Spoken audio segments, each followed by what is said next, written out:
Here we go. Finally.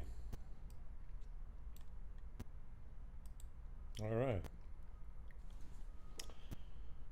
Okay, we got JD. Oh, good morning.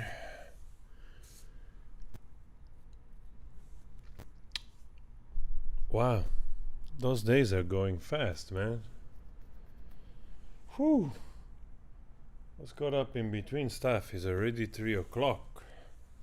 Okay, yesterday people were complaining the audio was too strong of the... Okay, I'm just gonna put this a little bit lower. I think this should be fine. So you probably hear me well.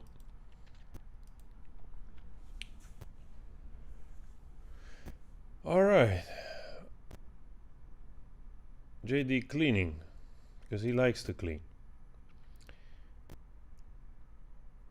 What do we have here? Alright, let's see. Let's see in the chat. So in the gallery we got Whitney. Why she's there again? We got some people here. Wonder what they are. Who they are. Minchia. Se già sta partendo un'attrice, ma non me lo vado a dare.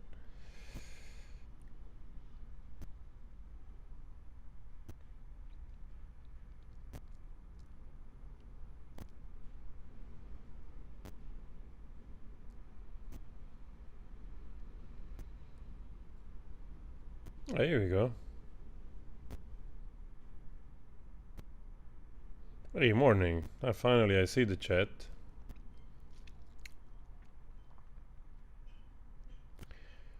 I see the chat.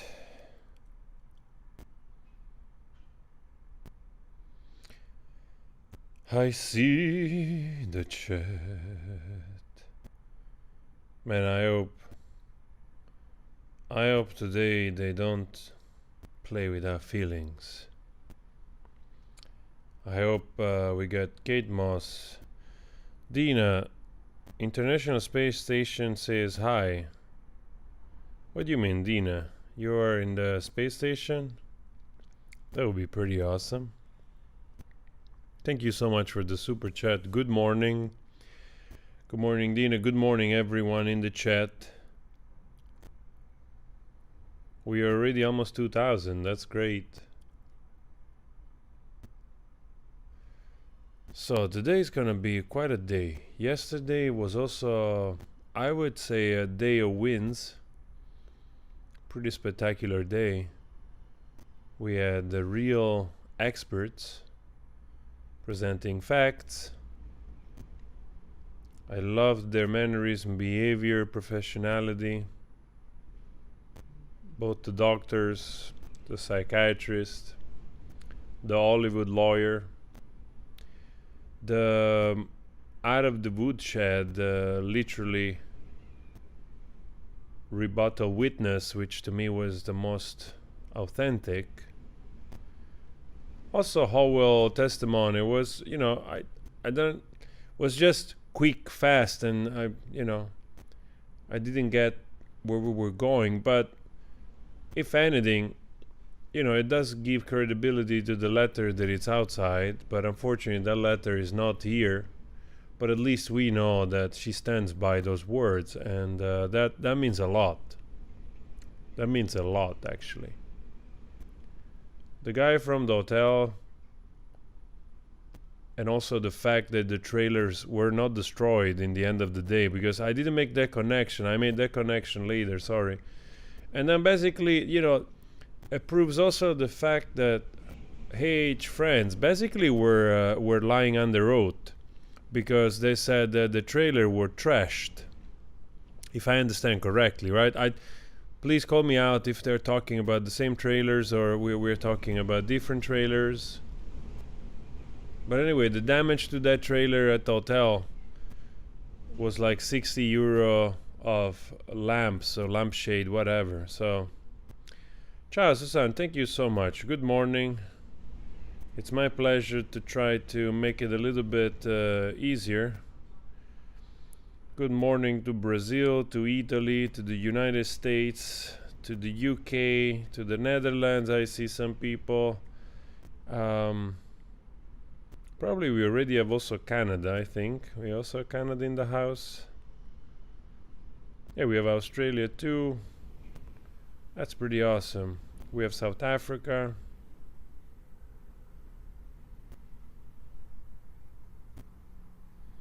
We have Germany, Belgium, Norway. Wow, that's so great. France, Finland. I think, no, that's Sweden. Sweden. The UK already said. Wonderful. Absolutely wonderful. Canada. We got also Canada. We got a pirate flags. We need pirates. That's good. It's always good. We got Portugal. Oh man, I love it. We got Jamaica even. The United States. So big, so nice. Brazil, so big. I think we got also Chile, South Korea. Wow. Is it Pakistan? I think I might see the last one. Pakistan? I might be wrong. We got Colombia. No, that's Romania. Sorry, Romania. Romania. We got Poland.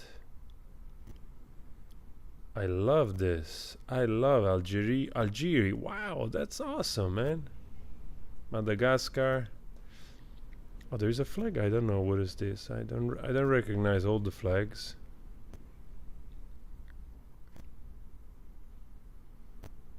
Switzerland. I'm good at flags and geography in general, but I have to admit there's some I don't know. Ah, Kenya. That's Kenya. Okay, that's great. I actually don't remember the one of Kenya. Wow, that's fantastic. Mike in Kenya. Croatia. Argentina, of course. Yes. Ireland. Philippines. Italy. Hungary as well. Wow, that's Bermuda even. I love this. I love this, guys. We got Cuba as well. Oh my god, that's fantastic. There's so many. We got India, of course. Absolutely beautiful. We got Israel also. Beautiful. We got also Mexico, of course. We got Morocco. Finland. Here we go, Finland. KSA. Scotland. Wow, guys, we are really from everywhere. That's absolutely fantastic. New York City. Yes, New York City as well. Love that. Well, that's the US, but I love New York. We got coffee, guys. We got Japan. Are you serious? Wow. Oh, man, for Japan, also Australia, must be hard to follow. Also the wow, we have so many, like a gazillion flags from everywhere. Canary Island even. Beautiful. Must be hard also towards the east to fantastic. I just love to see all those flags scrolling. It just warms my heart. Absolutely fantastic. Just beautiful. Yeah, because I was thinking like, wow, for people that want to follow this live, it's so hard because basically in Australia it's already like super late. Also Japan, I think, is 9 hours ahead, or 8 or 9 hours ahead already, I think. So all that area there is already like 8 hours, 9 hours. So basically, you guys stay up all night. Yeah, of course, Indonesia as well. That's awesome.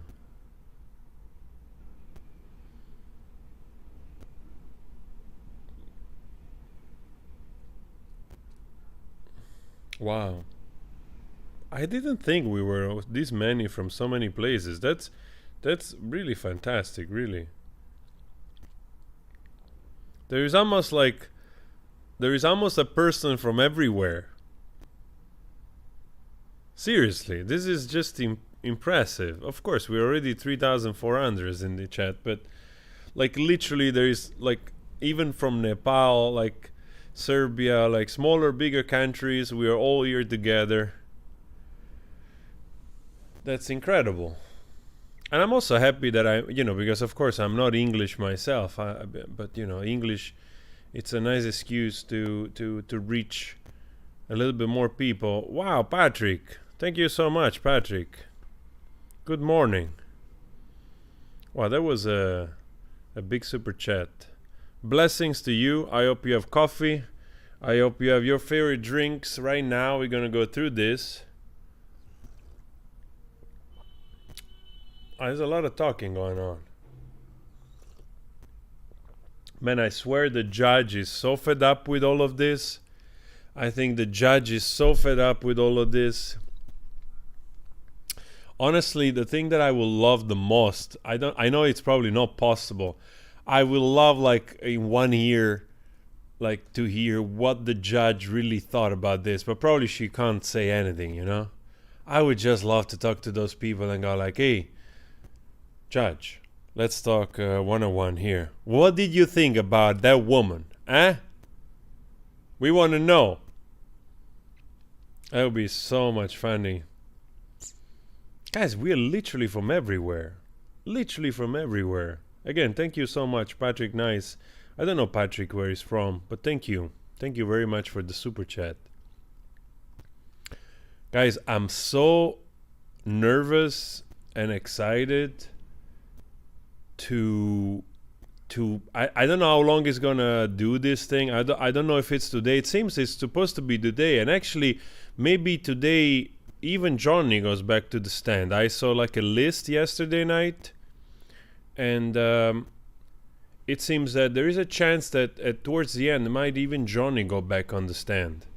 That was that list that I saw. I don't know how accurate that is. I hope Kate Moss shows up today, at least through video link. And I think it's gonna be like something big.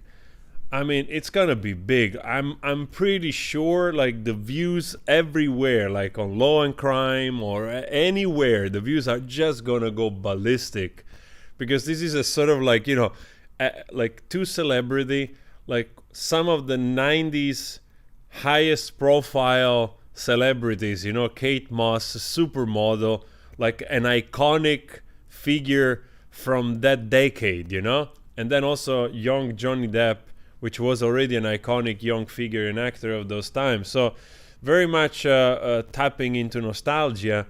And it's in terms of entertainment, I'm just talking of that, of course. In terms of entertainment and also kind of as a case, it's pretty nuts to see to see, like her, like, just accepting to go public with their statement, like whatever we're gonna hear. So guys, thank you so much for the super chat. Thank you, Jack. Thank you so much, Lucy. Thank you, Inacia, sorry if I mispronounce. Thank you super a ton for the super chats. Wow, we got also Tunisia. Oh man, I love this. Yeah, keep scrolling with the flags. It's just fantastic. I love this. Oh man. Oh, it seems we're almost ready. So Kate Moss, if it starts to go right away, it's gonna be crazy. I wonder if it's live. If it's live, Kate Moss, most likely it's gonna be probably happening very quick. If it's already done, like it's a recorded thing, maybe also later.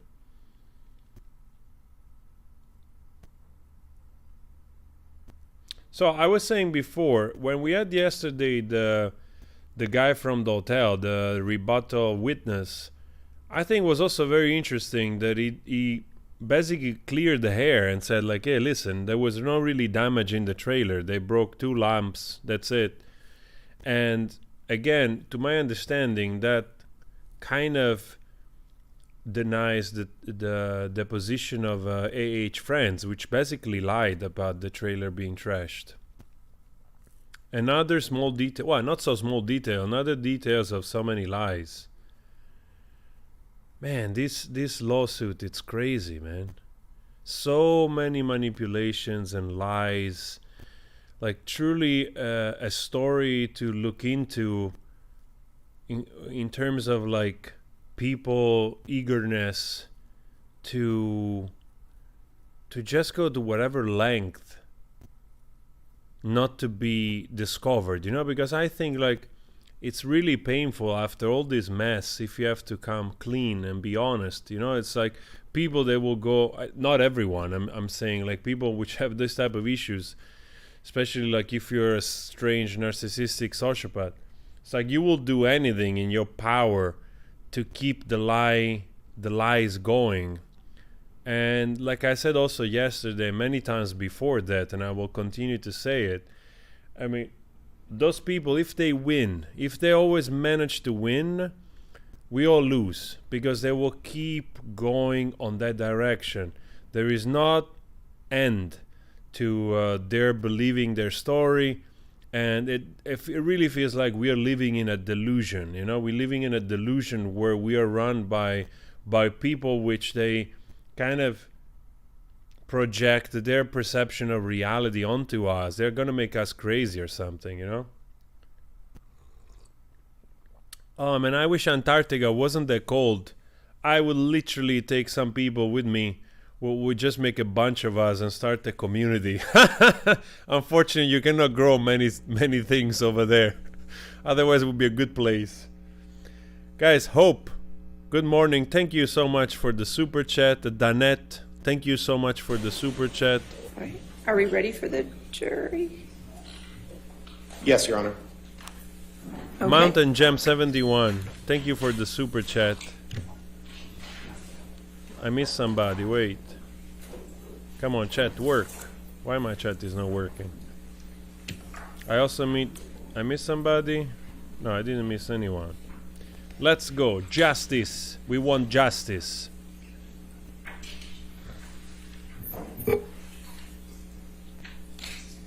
We want justice. Agartha, yeah, like also the hollow her theory. By the way, guys, I don't know if you know, but I'm also a writer, and I show you the book just because I remembered something that actually I totally forget about it, because I wrote this book 5 years ago, 6 years ago. No, actually I wrote it a long time ago. It came out in 2015. But remind me later to tell you about, because actually there is something that is super cool, and it's the truth. All right. I'll tell you later. Witness? Good morning, Your Honor.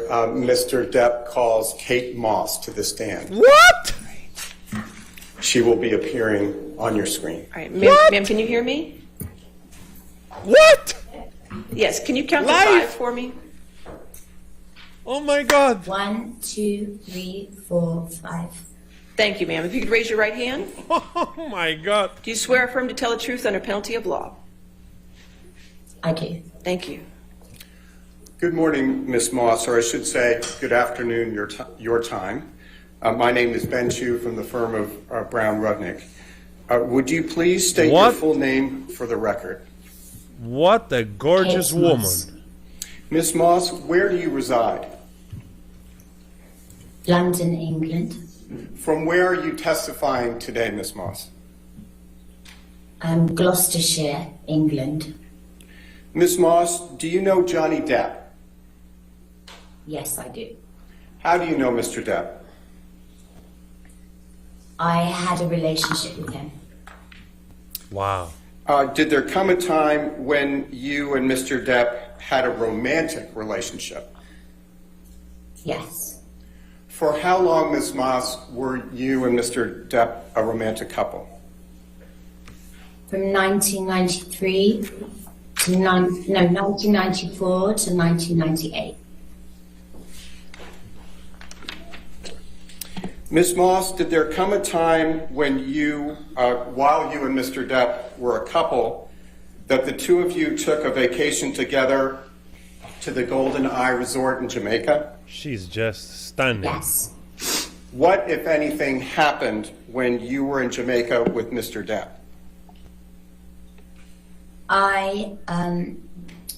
We were leaving the room and Johnny left the room before I did, and there had been a rainstorm, and as I left the room, I slid down the stairs, and I hurt my back. How did you... And I apologize, Ms. Moss. Please continue. and I screamed because I was in because I didn't know what had happened to me and I was in pain, and he came running back to help me and carried me to my room and got me medical attention. Did Mr. Depp push you in any way down the stairs? No. During the course of your relationship, did he ever push you down any stairs? No, he never pushed me, kicked me, or threw me down any stairs. Ms. Moss, have you ever before today testified in any kind of court proceeding? No, I have never. Why did you decide to testify today? Objection, Your Honor. What a That's gorgeous beyond the scope of person. what we just talked about. All right, Rottenborn. Just Thank you, Ms. Moss. We have nothing further at this time. We greatly appreciate your taking the time to testify. All right, any cross-examination? No, Your Honor. All right, you're free to go. Thank you, Ms. Moss. Thank you very much. Thank you very much. Thank you. oh my God, that was quick. That was easy. No cross-examination. Oh, that was so Your quick. next witness. Oh my God, thank you, Kate Moss. Like an Honor, example we're of calling grace, Dr. Shannon Curry. beauty, stunning truth. Just give us a moment. Oh move my the TV. God. Like that woman at 48, she runs like circles around AH any time of the week. That woman just looked at me and she reduced me to a simp. I'm simping, okay? That 48-year-old woman she's gonna make me simp for a week.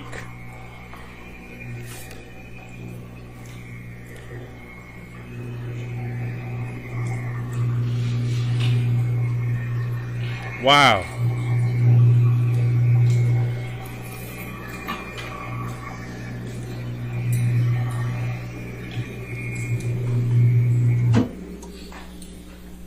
All right, Dr. Curry.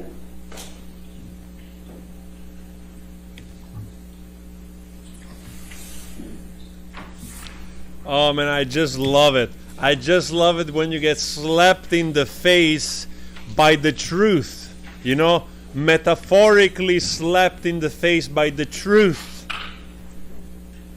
And you can't just lie. You know, all that we have heard are lies from one camp, you know?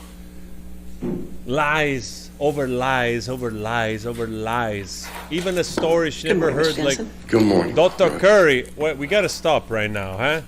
We gotta stop because I was already simping with Kate Moss. I cannot My name is simp all Shannon day, Curry, right? Dr. Shannon Curry. That's fine, ma'am. You're still under oath, so please have a seat, doctor. I can't go on like this. You cannot do this. This is like a double slam. I'm not ready for this. Good morning, Dr. Curry. Good morning.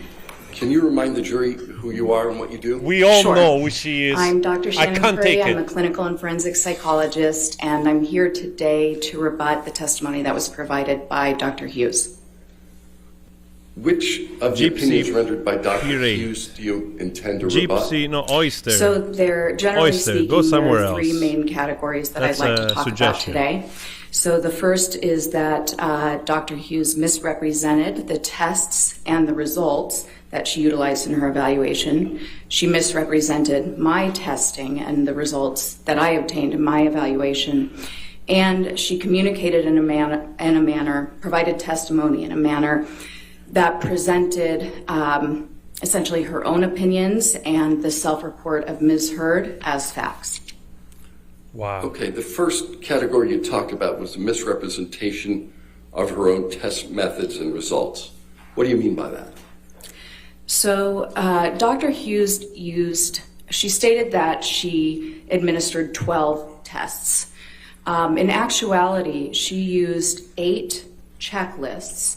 About half of those were symptom checklists. The other half were checklists about experiences that people can have with domestic violence, and those are not appropriate for forensic settings. They are easily exploited.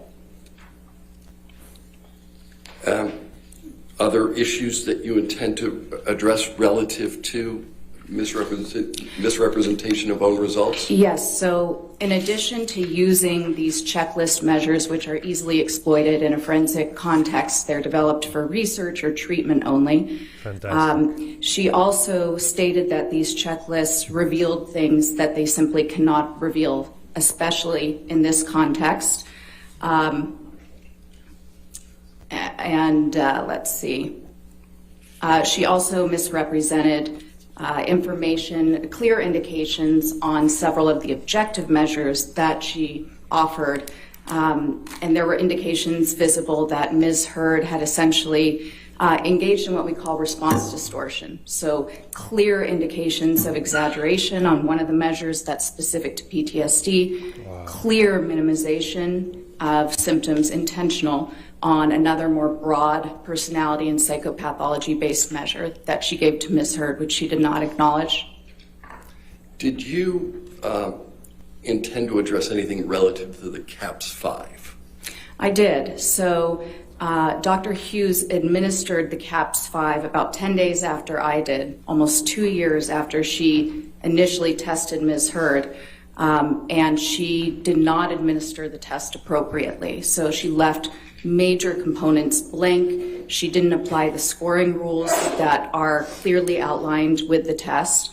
And yet she diagnosed Ms. Heard with PTSD based on that assessment. What about Dr. Hughes's use of the personality assessment inventory? Oh my God. So of the tests that Dr. Hughes administered, 2 would be considered, of those 12, 2 would be considered what we call forensically relevant instruments, meaning that they're objective enough and they provide us with some information about how the examinee approached the test, that it would be appropriate for this setting where the examinee is going to have a natural incentive to present themselves in a way that benefits the outcome of their case. Now, on the PAI, there were clear indications that Ms. Heard was responding and obtained scores in a manner that's consistent with individuals who have a personality disorder. And there was also an indication that several scales, we call this a configuration. So you might have one main scale that you notice is elevated, then you look for additional subscale information to get additional information on what could be elevating that scale.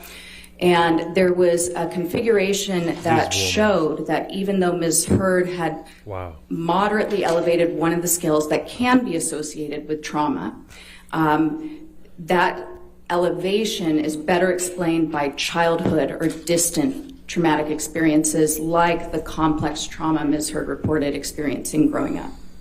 Okay. This woman. Boom. You said What a piece of class. Unbelievable. That Dr. Hughes utilized checklists that are not appropriate for forensic analysis. Can you explain that? Yes. So, as I said, in any sort of forensic context, whether it's a civil or a criminal matter, a person who's being evaluated is going to have major incentive to present in a way that benefits the outcome of their case. So you always approach the examination, I believe Dr. Hughes said, with a healthy dose of skepticism, but that alone is not enough. We have to operationalize that. So we actually have to administer very comprehensive objective tests that either control for attempts to manipulate the test results or reveal attempts to manipulate the test results, so that we're not just blindly accepting the results or the self-report of the examinee.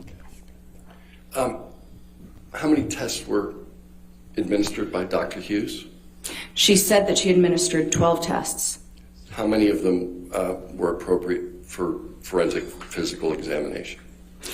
So the trauma symptom inventory is appropriate. It's an objective measure, and it does have 2 primary scales that look at how the person approached the test. The personality assessment inventory is an excellent test. It is a broadband measure, meaning that it captures not only symptoms of mental illness, but also general personality traits. That also gives us pretty detailed scales similar to that one test I administered, the MMPI, that tells us a lot of nuanced information about the way the person approached the test. She also administered a malingering screen that can be very, very useful, but not in this context. So it's called the Miller Forensic Assessment Symptom Test. It's a brief set of questions that you ask the examinee, and it's been shown by research to be extremely effective at identifying an examinee's attempts to fake a severe mental illness or psychosis. And psychosis is when somebody loses complete connection with reality. It's excellent for that purpose. It's actually been shown in the research to not be effective at all for identifying a respondent's attempts to fake PTSD, anxiety, or mood disorders. The questions are just too odd for somebody who has the wherewithal to be trying to have PTSD to endorse. They see through it. So she used that. That's a fine test, but not appropriate for this context. Of the various tests that she administered, how many were these checklists? 8 of them. All right, and what are you talking about specifically? Okay. So I had mentioned that there were 2 main categories of checklists she used. The first is the symptom checklists. Those included the Bec Depression Inventory. It's a brief inventory of items that essentially show all of the symptoms of depression that a person might have, and you rate which level of severity you have for each question. She also gave the Bec Anxiety Inventory, very similar, but just with questions about anxiety. She gave the Mood Disorder Questionnaire, which is a very brief, again, checklist. It shows symptoms of bipolar disorder. Bipolar disorder is a mood disorder where you might have an extended manic episode and then a very extended depressive episode. And then she gave the Post-Traumatic Stress Disorder Checklist, and that is a screening instrument only. It contains every single symptom of PTSD. So there's a secondary danger here too. When you think about it, given that PTSD is the most frequently feigned and claimed diagnosis in civil courts, if you're handing somebody a checklist that lists every single symptom of PTSD, you're essentially teaching them all the little nuances that we're looking for to give that diagnosis. So she gave that to Ms. Hurd. Ms. Hurd endorsed most of the items, and Dr. Hughes diagnosed her with PTSD and substantiated that opinion by Ms. Hurd's checking those items on the PCL-5. We can stop right here. It's done. Were there another group of checklists that Dr. Hughes used? Yes, so she also, and I forgot one on the last because I don't think of it as one, but previously I'd explained, and I do not expect you to remember, it's called the Life Events Checklist, which is just an inventory of experiences a person may have gone through that are traumatic. Dr. Hughes also used that, and that's appropriate to use before the clinician-administered PTSD scale, the gold standard CAPS-5. However, she administered this long ago before she gave the CAPS-5. Now that going on to the second group, there were 3 checklists that she gave that are specific to abuse. And the first she gave, the Danger Assessment Scale, was actually developed for use by nursing staff in an emergency room setting, specifically for female victims of intimate partner violence. The purpose of this is important because our forensic ethics, our psychology ethics, talk a lot about relevance. Is the test relevant to the purpose? She's and the almost Danger ready to blow Assessment up. Scale, its initial purpose is completely different. This was developed to show high risk factors for dangerousness and pretty much to help a female who is in an extremely abusive partnership, who is in the emergency room with extreme injuries, to stop rationalizing, because if she has to check off all the things that have happened that year that have been dangerous, does he own a gun, has he, I won't go into all of them, but the more she checks off, the more likely it is that she might realize that she is in imminent danger and then accept resources offered by the hospital and social work to protect her. That was the purpose of this scale. It was never intended to be used as a retrospective measure to look back in time and find out whether abuse was occurring Thank you, based Dina. on one person's report years later in a litigation. She also gave the conflict tactics scale revised, the second edition. Similarly, this scale was developed for research purposes, Dr. Curry, to man. research family violence. Again, there's no control for exaggeration or minimizing. It was just given to research participants anonymously so that we could get data on the prevalence of abuse and how abusive dynamics work. And on that, there's 39 questions where the respondent indicates essentially certain abusive behaviors they may have engaged in, and then 39 where they indicate behaviors their partner might have engaged in. And obviously, you can understand that in a forensic setting, the respondent is likely to put a very minimal amount of behaviors they engaged in, and then extremely increase the number of behaviors their partner might have. And then lastly, let's see, the abusive behaviors observation checklist was the third checklist she gave. This one has not, there's no known research even on its effectiveness for what it was developed. It's a theoretical, very brief checklist that was meant to be used for therapy, where an individual who had experienced domestic violence could essentially read through some of the behaviors that constitute violence that they might not have been aware of.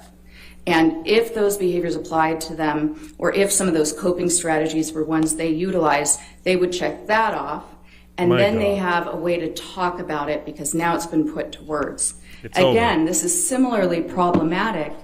If you're in a civil litigation, the person's motivated to have their results be consistent with a claim or an allegation of intimate partner violence and an allegation that they've been severely harmed, then they could simply just check off more. And not only that, but checklists like this one specifically give a lot of nuanced information about what clinicians might be looking for when they're assessing whether violence was present or whether the person's self-report is consistent with a genuine self-report of having been victimized. They're given all that information that we might be looking for.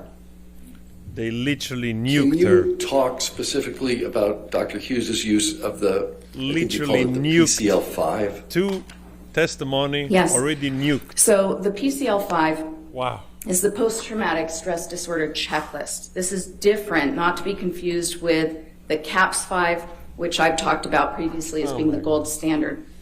The PCL-5 was developed by the National Center of PTSD. It's intended for treatment. So if I were, for instance, working with a service member who I know had been in combat, I would probably give this as a standard with my intake. Before we do the diagnostic interview, it kind of gives me a read on how somebody who's there for treatment, who we assume can be taken at their word because if they give us correct information, they're going to get an appropriate treatment.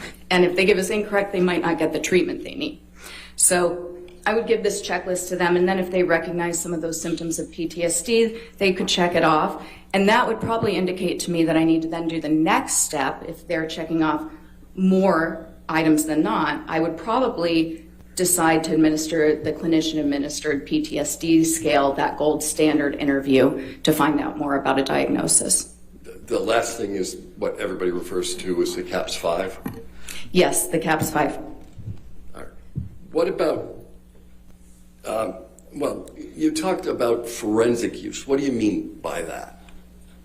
So when I'm talking about forensic evaluation, that's an evaluation that isn't done for therapy or treatment. It's specifically to assist the fact finder, to assist the judge or the jury in the court by providing information about the psychological status about an individual. And that's an important delineation too. We are not psychologists. I wish we were mind readers. I wish we had a crystal ball and could find out whether intimate partner violence occurred and look back in the past. But it's nothing like that. Really, it's a lot less interesting. We look at data. We have to control for those response biases. And then we also are looking at functioning, which is really the bottom line of the assessment. Did the person have a change in functioning from before the alleged trauma, or in this case, the alleged IPV, to after? Is there a decline in the way they're going about their lives? Your Honor, may we approach? All right. They literally obliterated you from the face of the earth, basically. Dr. Curry just wiped the floor, just took all of them and wiped the floor clean with professionality. Absolutely fantastic. They wish they had like expert testimony like this. It was so obvious that the other doctor was biased, that she was trying to make the data fit the narrative, which is not what you do. And even somebody that is not a specialist in none of those things somehow could feel that there was like this, there is always this attempt from their side to make the number fit into their narrative, which is totally bogus. Dr. Curry literally, with no notes, with nothing, it just like took all of them plus Dr. Hughes that is somewhere else, probably crying somewhere, like with all their stuff, and wiped the floor, like the whole state of Virginia with them. I mean, I don't even, it's pointless. It's even pointless to do cross-examination, because only thing they can do is try to discredit this person. Totally pointless. I see Rottenborn probably is gonna get ready. I don't know if Elaine is gonna cross-examine her, but I honestly think it's totally useless.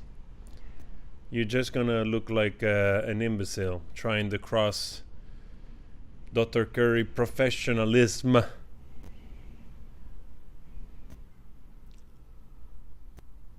Wow.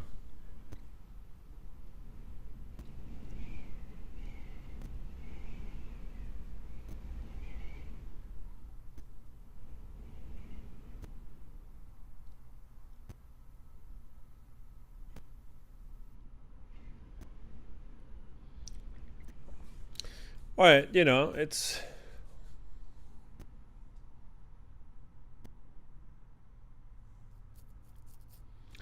a good thing, at least, you know, for the jury. I think this is good.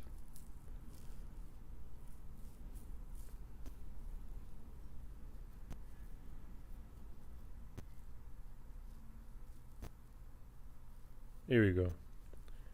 The judge is so done.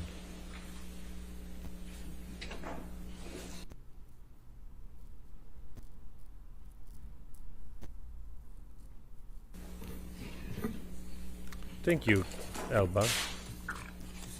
Thank you, Paola, as well. Dr. Curry, let's look back at some of those domestic violence checklists that you were talking about. Okay. And did you see any problem with the use of those? Yes. What problems did you see? Luigi, ciao. Doctor, first of all, they shouldn't be used. So we do have professional God bless standards you, that Luigi. require that we utilize instruments that are relevant and appropriate for the particular setting, and that we substantiate our opinions based on data that is reliable from tested, accurate, reliable tests for the purpose. So there's that. It's inconsistent with the ethics, and essentially they just shouldn't be used. They don't provide us with the robust information that it would be expected in such a high stakes setting.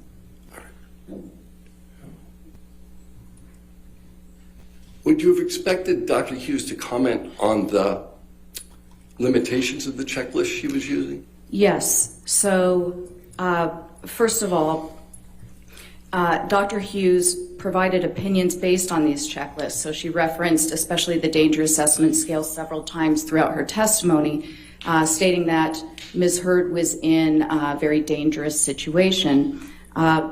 We also have an ethical guideline and a professional standard as well that indicate that whenever there is question about the reliability and the validity, and in psychology we use the term validity to talk about accuracy, of any of the methods that we're using to collect data, we clearly communicate not only that there are limitations to our opinions, but we also need to provide the fact finder with information about what the potential implications or impact could actually be. So, for instance, if we use a scale that's idiosyncratic for the purpose, but we would first need to explain why we made that decision to not follow standard procedures. And then we would need to explain the use of this scale might introduce some potential exaggeration of this symptom, and so I'm trying to control for that way, but that was one of the limitations of my opinion. You have to make it very clear. Transparency is really at the center of good science in general. Wow. You talked a little bit about ignoring response distortion. What is response distortion? Response distortion is a term that speaks generally about an examinee approaching a test and providing answers that are either exaggerated or minimized, but in some way an inaccurate representation of their current mental status or their experience. What test do you believe that Dr. Hughes failed to acknowledge response distortion on? So she administered the Personality Assessment Inventory, which is similar to the test I gave, the MMPI-2. It's that general broadband measure of psychopathology symptoms and personality traits. It includes several scales that are very good at detecting either exaggeration, minimization, or even trying to claim that you have unusually good qualities. On that test, there were clear indicators that Ms. Hurd, very similar to the way she approached my MMPI, engaged in defensiveness. And in fact, there's a function that you can look at. So you have that main scale elevation, we call it positive impression management, was elevated. And then, because we want to make sure that somebody isn't elevating that scale just because they have such well-being, there are additional configurations of scales that you can look at to find out what's going on. And so the Cashel discriminant function is sort of the name of one of these configurations, these equations that are done. And she was highly elevated on that. In fact, that elevation tells you that no, this isn't accidental. This isn't because she's just doing so well in life that she has an extremely, extremely low amount of problems. No, this is an intentional over-reporting, or I'm sorry, an intentional effort to minimize any appearance of having problems. Now, you may have addressed this, but there was a reference to malingering. Yes. So what's interesting about Ms. Hurd's approach to different tests is that it seems to be influenced by what we call the face validity of questions on the test. So if a test looks like it's measuring PTSD, you see exaggeration on her validity scales. If the test has less face valid questions, for instance, the personality assessment, which Dr. Hughes administered, the MMPI-2, which I administered, where she can't quite figure out what the questions are asking, they seem really banal in general. On those, you see extreme defensiveness, minimization of any potential pathology, essentially presenting herself as perfect and free of any mental illness or personality disorder. Wow. But on the trauma symptom inventory, which Dr. Hughes administered, that was the one that I previously indicated for ease of explanation. When the test results come out for how the person approaches the test, that test itself prints it as a percentage. And there's a really excellent scale for finding out if a person is exaggerating their symptoms of PTSD. It's called the Atypical Response Scale. And the TSI-2 is the revised version of this test, and that scale was improved this time around to really try to be a clean indication of, is this person exaggerating? And it puts quite high questions in the test that are so unusual. They might sound like PTSD, but even the most severe cases of PTSD don't have these symptoms. And so somebody who's intentionally trying to exaggerate PTSD, or possibly unintentionally, but nonetheless, who's exaggerating it, is likely to endorse these items, even though they're not real PTSD symptoms.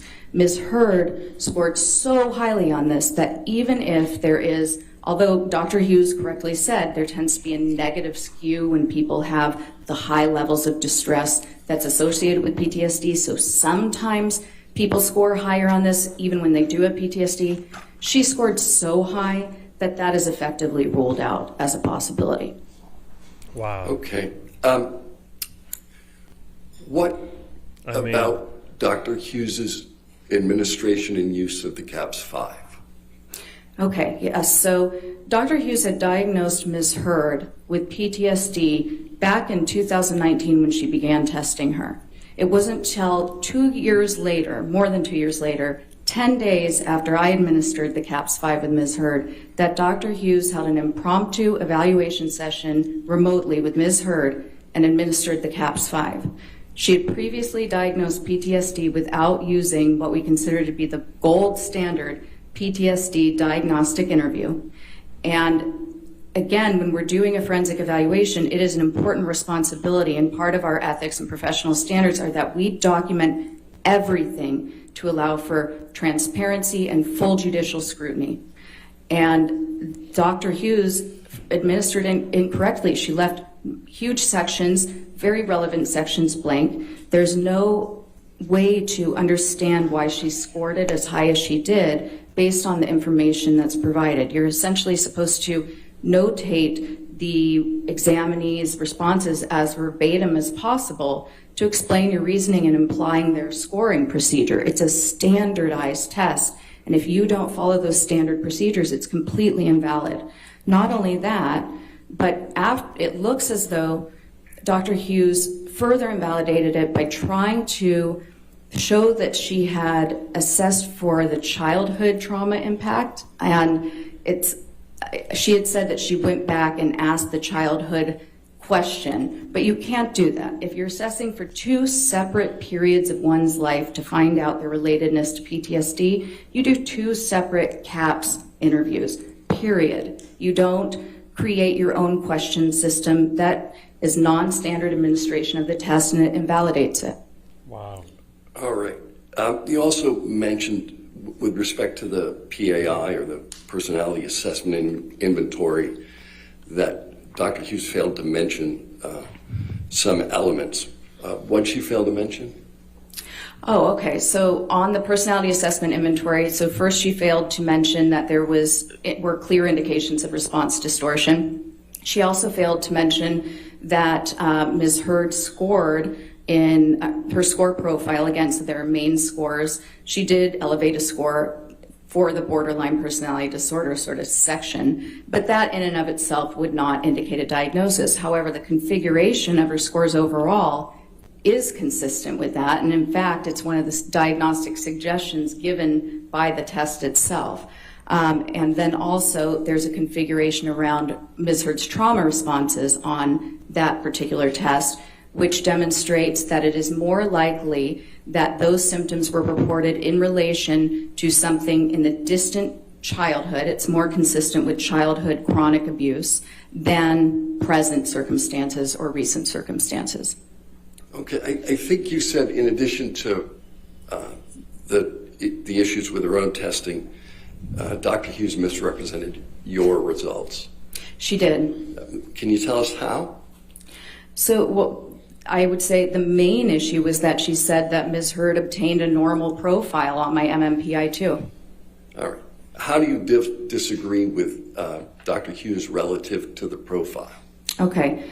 So the profile was not normal. So Ms. Hurd already had subtle elevations just by the test by itself as it came out. There were subtle elevations, but they were elevations that, if the validity scales hadn't been as elevated as they were, you might have said this person has some traits, but this isn't necessarily at the level of a true pathology. However, Ms. Hurd elevated a scale that essentially is a defensiveness scale on this test.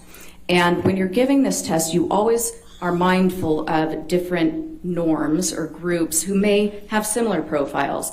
And there are certain groups of litigants who tend to elevate this scale as well. So I had that in mind. However, Ms. Heard elevated this so much that it was far beyond the mean for the litigants that are known to have the highest levels of this scale, this defensiveness scale.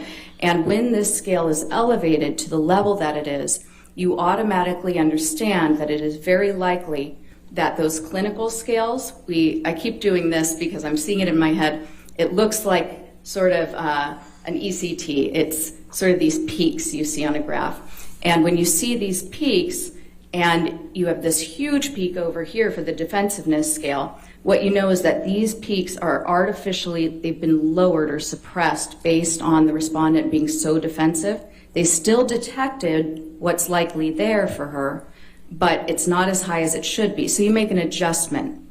And the recommendation is that anything at 60 or above, we call it a T-score of 60, or above is considered significant. Ms. Heard's were already over 60. Some were quite higher than that. And then you see a very clear profile. And that was how I got that. I had mentioned a 3-6 code type. Now, the test does its own correction also for some of the scores, but not the ones that are her main code type. With the test correction, she had a 1-3-6 code type, which is very similar. What is a 3-6 code type? A 3-6 code type is something that has been researched and found to be highly correlated or probabilistic of certain behavioral tendencies and personality traits. And the traits with a 3-6 code type tend to be marked by a lot of externalization of blame, a lot of denial about one's own personal faults, intentional or not intentional, but just extreme denial, hostility that is strongly controlled and suppressed. The person may not even realize how hostile they are, but family members, those closest to them, are very likely to report that they lose their temper, and when they lose their temper, it explodes.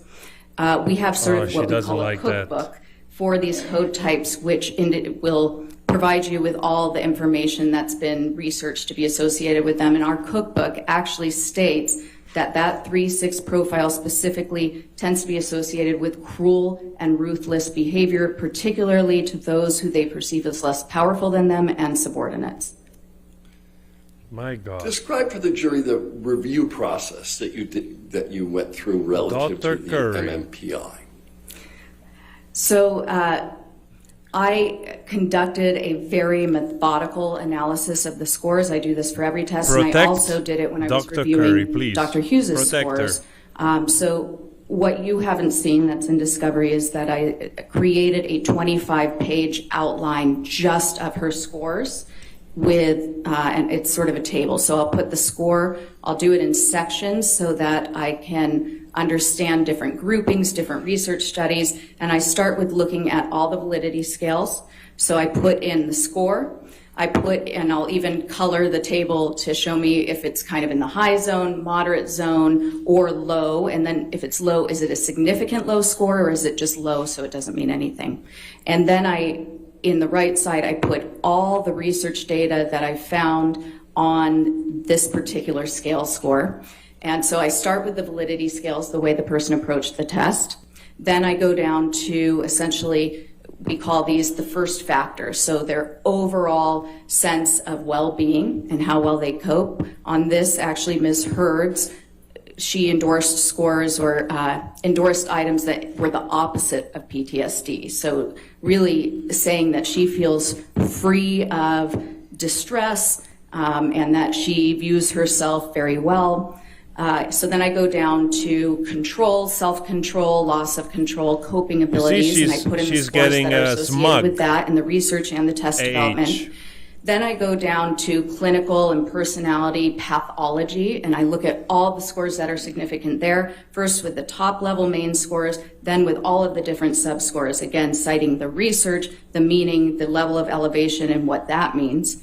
And then I do comparison with different research groups. So for Ms. Heard, I did a section that looked at all sorts of different scores that have been implicated with a PTSD presentation to see if any of those were consistent. I can't remember how many there were. I think I put 13 on there, but I could be wrong. But I believe that there was only one that could even be, in some research, is sometimes associated with it, but it was general anxiety, which turned out to be more trait specific. I looked at the scores that are typical of women with IPV. Hers were not consistent at all with those. I looked at the scores that were consistent with people who are frequently in litigation. Hers actually were very highly correlated with those. That tends to be also consistent with a 3-6 code type, and the reason for that is believed to be that they tend to perceive themselves often as victims who need to avenge wrongs. Were there other results you believe Dr. Hughes to have misrepresented? For instance, the TSI-2. Yes. So Dr. Hughes generally said that testing supported PTSD and that there was an etiology for her trauma of intimate partner violence. She did reference that essentially I can't remember if she said that the trauma symptom inventory indicated PTSD, but she did say that the elevation on that validity scale is consistent with PTSD, and that's simply not true. That scale was designed and has been tested and shown to be there to show when somebody is endorsing extremely unusual items that are not consistent with PTSD. And even though when some people are experiencing PTSD, their distress level is so high that they'll engage in what we call a cry for help, and they may sometimes exaggerate distress. Again, when you're looking at scores as high as Ms. Hurd's, and then you're not seeing indications of PTSD in the more subtle tests where she doesn't know what she's endorsing, it's good evidence that her over-endorsement on that one test is because of the reason the scale was made, to detect exaggeration and feigning of symptoms. How do you recover from that, this? Resulted in the 98%. Thank you, Yes. Walker. Yes, on that atypical response scale. And what does that 98th percentile score represent? So that 98th percentile score just represents that among 98% of people who take that test would not have endorsed. She scored more of those unusual items that are not consistent with PTSD than 98% of people who have ever taken that test. Does that relate to some this water, concept guys. you talked about before called feigning? Yes. What is feigning again? Well, feigning is essentially exaggerating symptoms of a disorder. I think the third thing you indicated you were going to talk about was self-reports and personal opinion as facts. What are you talking about there? So in any science and in psychology specifically, it's really important that we use precise language and we say what we mean, and we do not present opinions as facts, because when you are in the role of an expert witness or an expert in any setting, essentially a layperson may not be able to detect the difference between something that is a personal opinion that you're giving versus something that is substantiated by research data, test data, reliable test methods. So our ethics talk about, especially the specialty guidelines of forensic psychology, the responsibility we have to distinguish between data, then inferences we're making from that data, what the data can mean, sort of like those tables I do. I put the data, the inferences based on the research, and then what my ultimate opinion is, integrating all of that data. And it's very important that we clarify that to the fact finder, to the judge, the jury. That's our responsibility, that we do not cloak personal opinions or the self-report of an examinee as an expert fact or somehow scientifically based when it is just a personal opinion or self-report of an examinee. What do you mean by self-report? The self-report is essentially what the examinee tells you during the interview. Okay. When did Dr. Hughes do this most? She did this most when describing instances of alleged IPV. And there's also an issue there because one of our ethics also discusses the importance of relevance and withholding, essentially constraining our testimony to the data and not including private information, personal information that unnecessarily compromises the dignity of any of the litigants. She provided a lot of what was Ms. Heard's report to her, the allegations of abuse, when describing Mr. Depp, who she had not examined, when describing Mr. Depp's behavior, his motivations. I believe she used the word obsessive jealousy quite a few times, talked about Ms. Heard being in a highly dangerous situation. These are simply things that we cannot detect based on testing and a psychological evaluation. We have to evaluate the person, we have to get consent, and we can only describe an individual, not whether or not IPV has occurred. And we certainly shouldn't go into explicit details about sexual encounters or other things that are highly prejudicial, shocking, and hard to forget. All right. Dr. Hughes says that Ms. Heard has PTSD. Do you agree? I do not.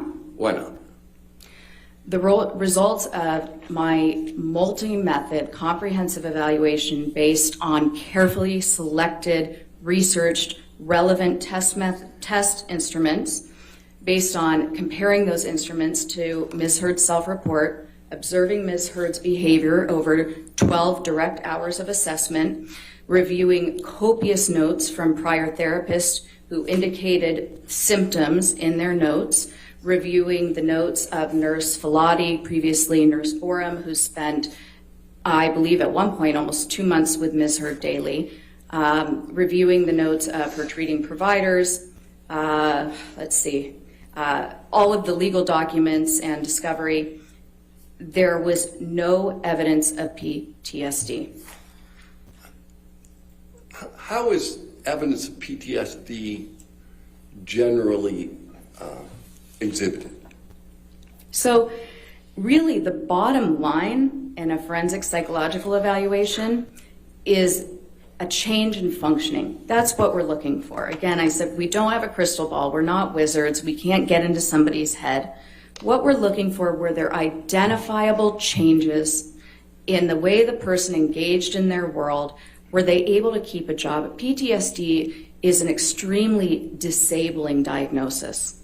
When a person has true PTSD, it is difficult for them to work. You'll see unemployment, job loss. It causes extreme levels of distress and impairment. There's divorce, there's isolation and estrangement from children, from family members, extreme alcohol abuse, often a string of sudden DUIs when the person never had any before. They become homebound, they can't go to the store. They're certainly not going to events. They're not having success in their film career, usually. They're not exercising every day, pursuing their hobbies, being avid readers, obtaining level 3 sommelier training, having dinner parties with friends, speaking to public groups. Those are just indications of very high functioning. And when you're looking for a decrease in functioning over time, that is inconsistent with that decrease. What about Dr. Hughes' suggestion that Mr. Waldman's statements served as a trigger for Ms. Heard's PTSD? All right.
Dr. Hughes had suggested that perhaps Ms. Heard's PTSD was somehow triggered. What's your view on that? I would say that it can't be triggered if PTSD isn't present. Thank you very much, Doctor. All right, cross-examination.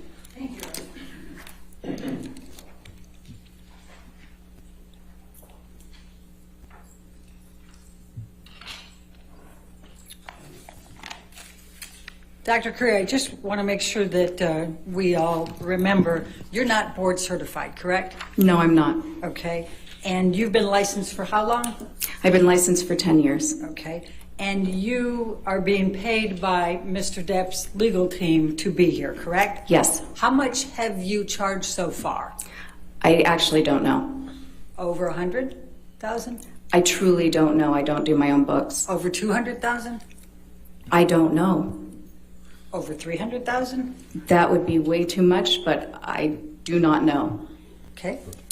Now, just so that we all remember, you had dinner at Mr. Depp's house for 3 to 4 hours with Mr. Depp, Mr. Waldman, Mr. Chu, and Ms. Vasquez, correct?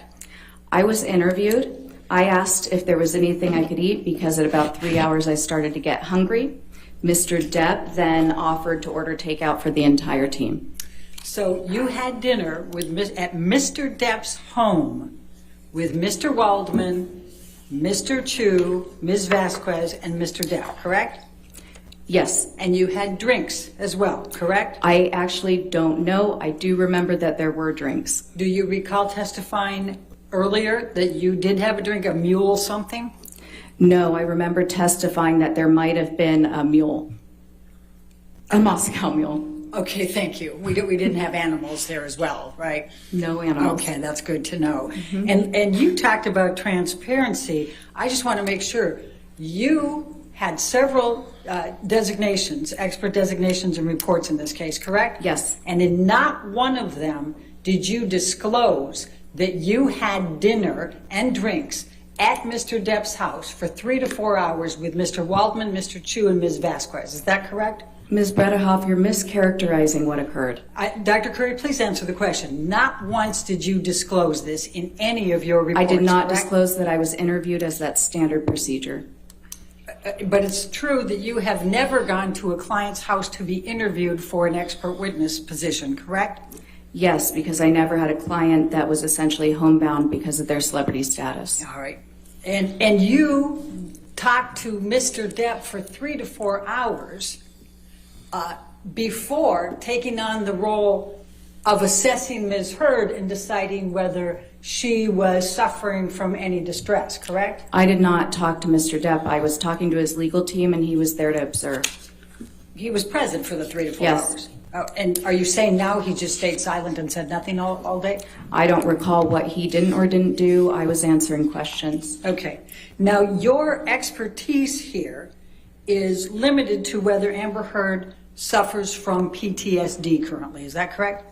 Yes, I was tasked with conducting an evaluation to determine Dr. Ms. Curry, Heard's mental We're all on status. very, very strict time limitations Okay. because we've promised to get this case to the jury. So I'd really appreciate if you just answer my question rather than trying to go further. Sure. Okay? Thank you very much. Now, after you had the dinner, you then provided a designation in February of 2021 in which you said, and this is long before you ever saw Amber Heard, correct? You said that Amber Heard, quote, exhibits patterns of behavior that are consistent with co-occurring cluster B personality disorder traits, especially borderline personality disorder, end of quote, correct? No, No, we went through this before. we did. But, and that was on the designation, was it not? I told you last time that I did not write that. Okay, and you don't know who did on the legal team, correct? No. Okay, and then I also asked you, if you may recall, whether you listened to the audio recording in which Mr. Depp taunted Amber Heard that she had a borderline personality disorder. Do you recall that? I recall you asking me that, yes. Did you recall listening to that audio tape? I don't recall Mr. Depp taunting Ms. Heard. I do recall that he at some point suggested she might have that diagnosis. Okay, and that was back in these audio tapes back when they were together, correct?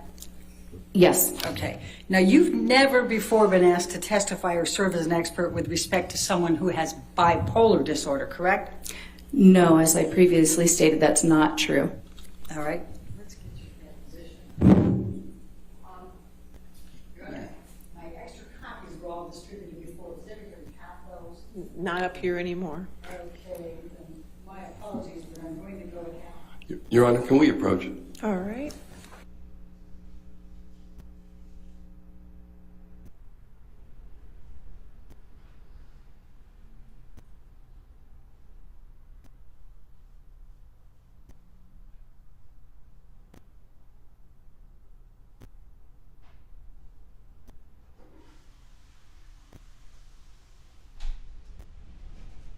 Sorry guys, I had something urgent to do.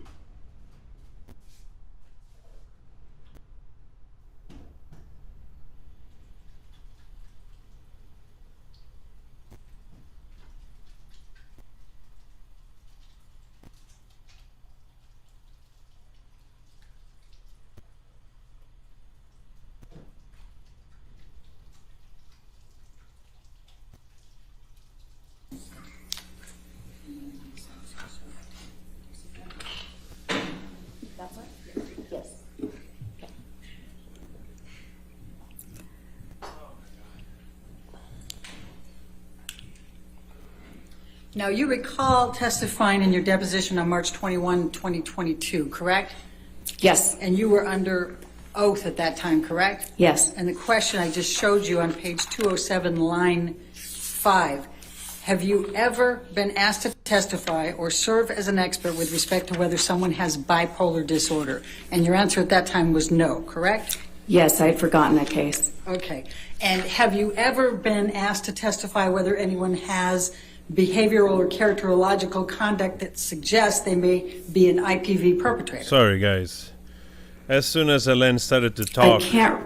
Yeah, I may have. I just It's difficult my after about bowel 250 movement cases. It's got triggered. difficult I to remember apologize. specifically. All right. And have you ever been qualified as an expert in the area of IPV?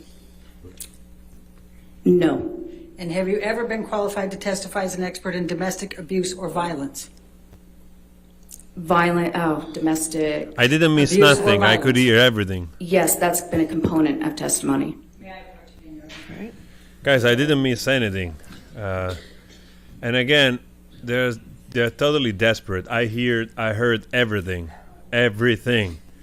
and they're just trying to assassinate again. That's the only thing they can do. Every time they're in difficulties, they try to assassinate the character of the specialist. They literally have nothing.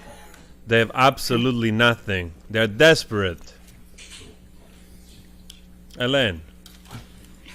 I Line understand. 16 of page 207. Have you ever been qualified as an expert in the area of IPV? Your answer on line 20 was no, under oath, correct? Then the next question, have you ever been qualified to testify as an expert in domestic abuse or violence? And goes into page 208, line 4. The answer then under oath was no. Now, you would agree that the literature is quite clear that trauma-based symptoms such as PTSD or complex PTSD have symptoms that overlap with borderline personality disorder and histrionic personality disorder, yes? Yes. Okay. And you would agree that it's important to use valid and reliable measures for an accurate diagnosis, correct? Absolutely. Okay. You chose, however, not to administer the structured clinical interview for DSM-5 personality disorders, the SKID. Is that correct? I did. Okay. And would you agree that that is a state-of-the-art structured clinical interview? Not for a forensic evaluation with a sophisticated examinee. But to determine if a personality disorder is present? No, not in this setting. You don't agree with that? I do not. And you don't agree that that is the gold standard assessment for reliable, accurate psychiatric diagnosis? It's a good one, but for treatment settings especially. Okay. Now, did Ms. Hurd, you said you talked about, you read all of the treatment records, right? Yes. Okay. Do you recall reading the treatment records for the psychologist Bonnie Jacobs, who saw Amber Heard over 5 years? I do. And did you see anything in Bonnie Jacobs' notes over 5 years in which she diagnosed Ms. Heard with borderline personality or histrionic personality disorder? No. Now, you also saw the notes of Dr.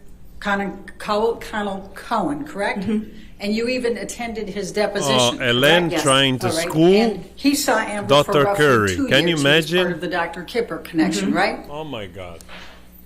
Yes. Correct? Okay. Oh And my did you see anything in Dr. Cowan's notes, and did he say in his deposition that he diagnosed Amber Heard with borderline personality disorder or histrionic personality disorder? I saw the symptoms clearly delineated throughout his notes and in his deposition. He does not use diagnoses, so he would not have diagnosed her. He said specifically in his deposition he did not diagnose her with that, correct? Yes, and he also specifically stated that he does not use diagnoses. All right.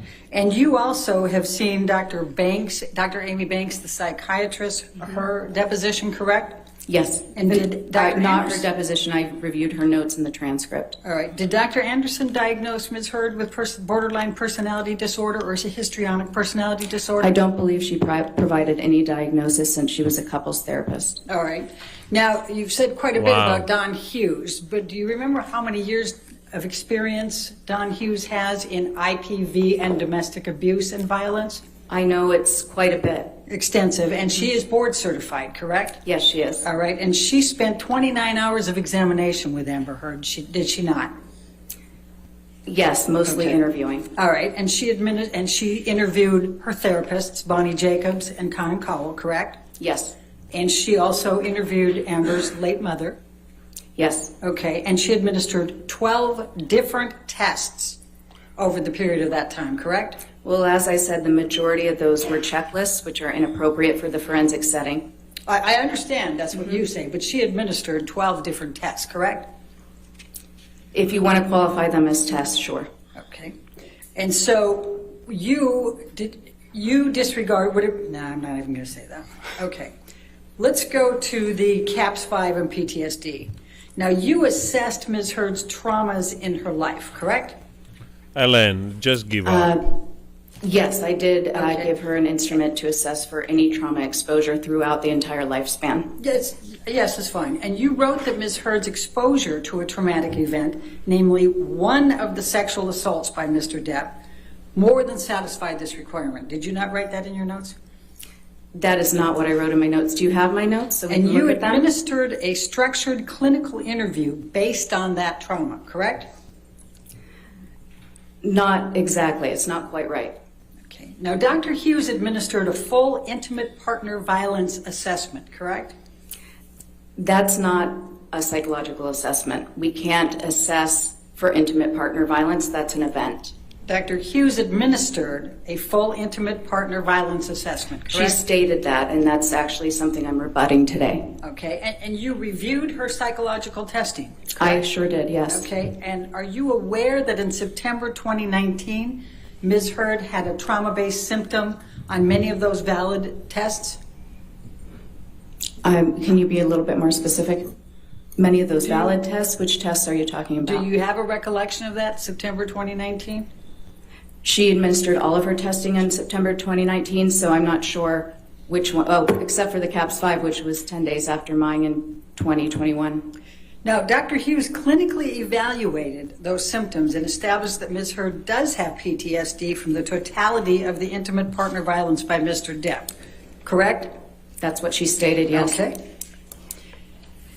Now, Dr. Anderson's clinical notes that said Amber had come to Objection, hearsay.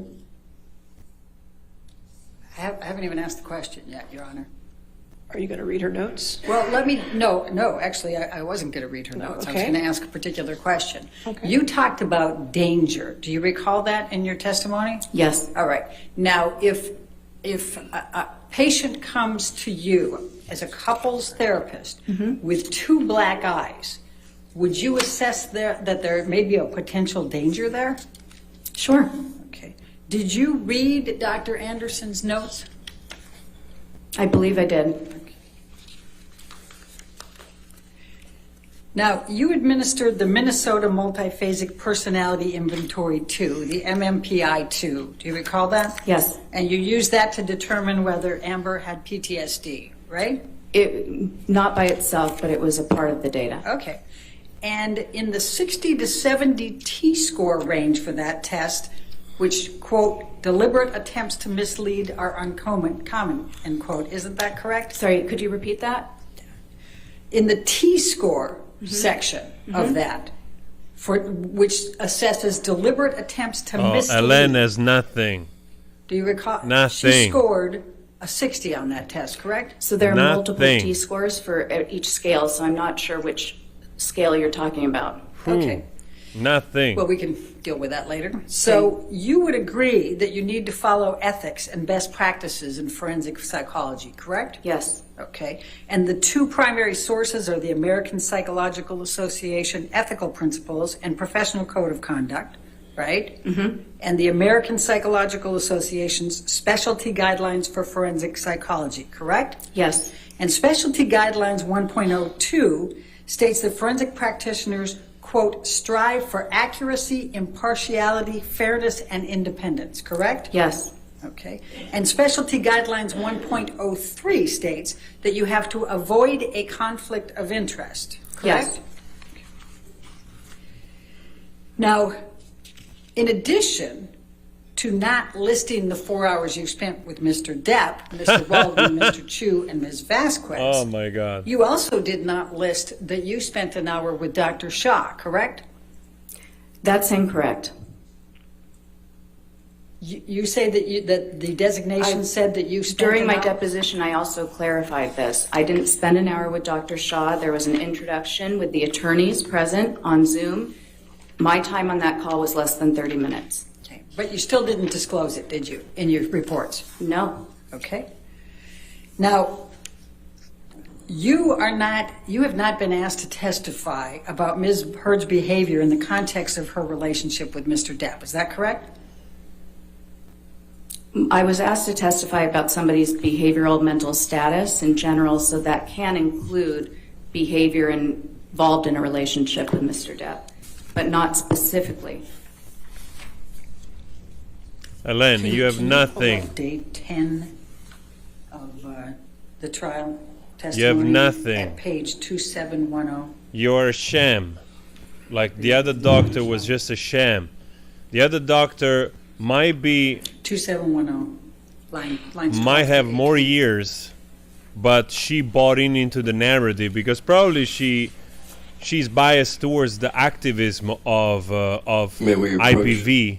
All right. And maybe she just believed, she kind of believed AH, and that's all she wanted to believe her, and they build up their narrative to win. But there is no freaking way you find Dr. Curry at fault. Absolutely professional, stating facts. They're just trying to destroy her credibility with this pathetic excuse of you had dinner at Johnny Depp's house. I mean, shame on you. You are just a joke. You're just a joke. You're just a joke. Literal joke.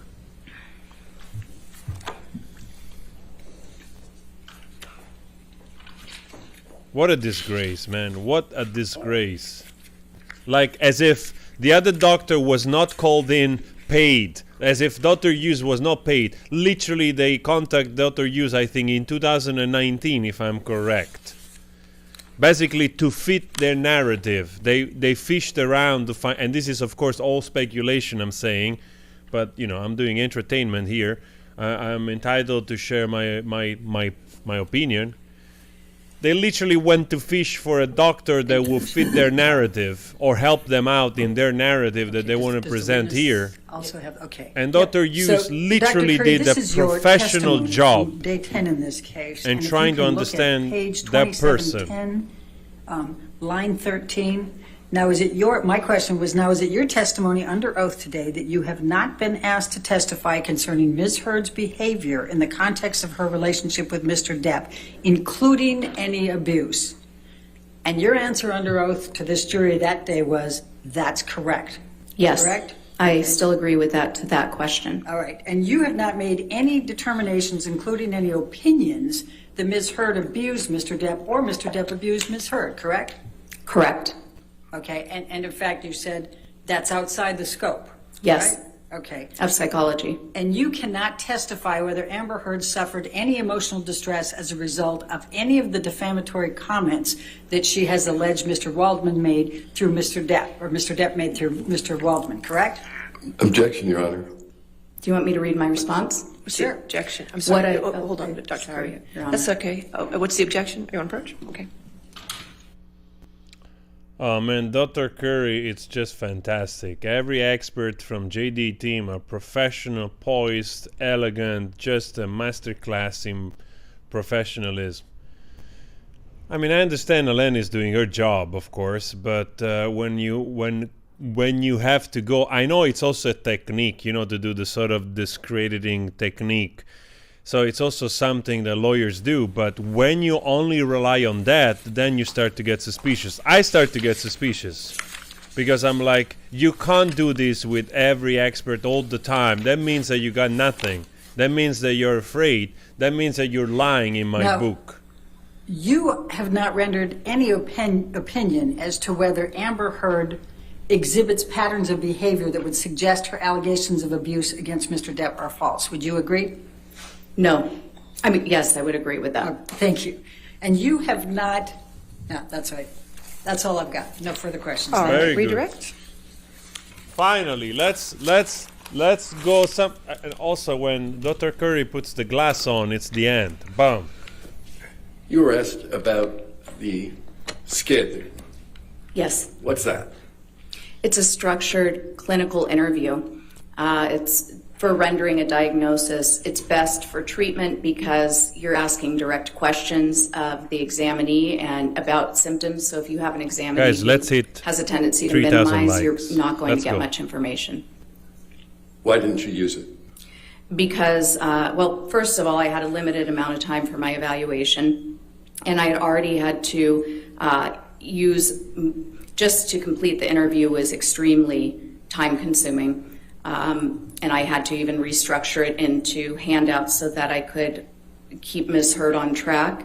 I determined based on that, so this is where you would make an inference. So because I was having difficulty getting direct answers to my questions from Ms. Heard, I had determined that creating forms of those questions would be a better use of the time, which it was, and then I further deduced that adding on the structured clinical interview would probably be unproductive, given that I had limited time and needed to use the best, most reliable methods for getting information in that time.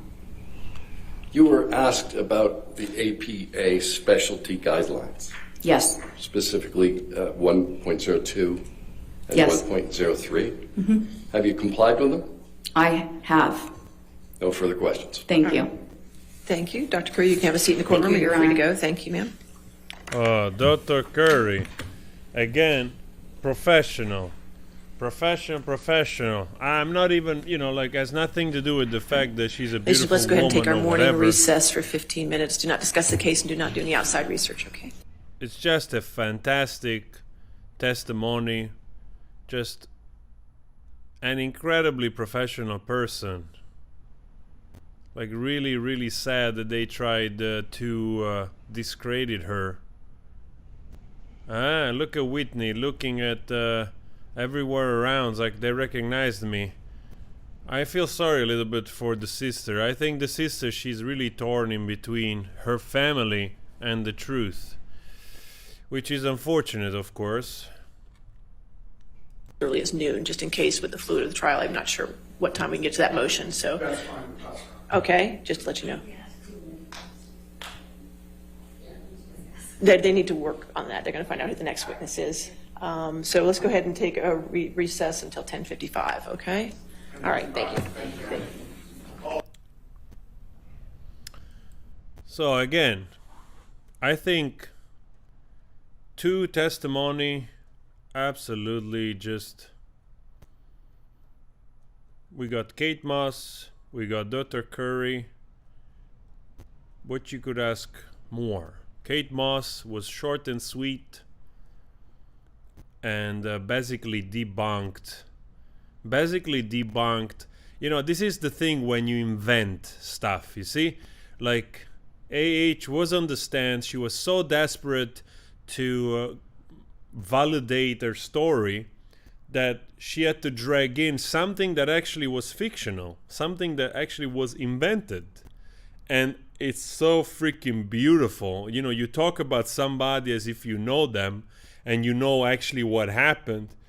And like, oh, I immediately thought of Kate Moss and when he pushed her down the stairs or something along those lines. And then you actually get Kate Moss, like literally going live, taking the time to come in and say, look, nothing happened. I hurt myself, I slipped. So basically saying with a lot of elegance, you're full of shit. Just to make sure. So you're full of manure, the stuff that they use to fertilize land, okay? And instead of fertilizing land, you just kept it on you, in you, within you. So, great, you know, like absolutely smacked in the face with the truth. And it tells you a lot on the character of somebody that always has relied to fictional stuff to make their point. They get so caught up in the performance that they forget that stuff can actually be checked. You know, and that's exactly what we saw here this morning. We had a clear example that when you talk smack, you get smacked back by the truth. Because people tend to fact check stuff, and also when you call... Like, it's like a little bit like the guy yesterday, you know? The guy yesterday literally came out of the trailers, out of his trailers, because he was fed up. He probably reacted on something on the YouTuber, on the Twitter of that YouTuber, and because probably saw what he saw. And, you know, was contacted, and then he accepted to come forward and tell the truth, you know?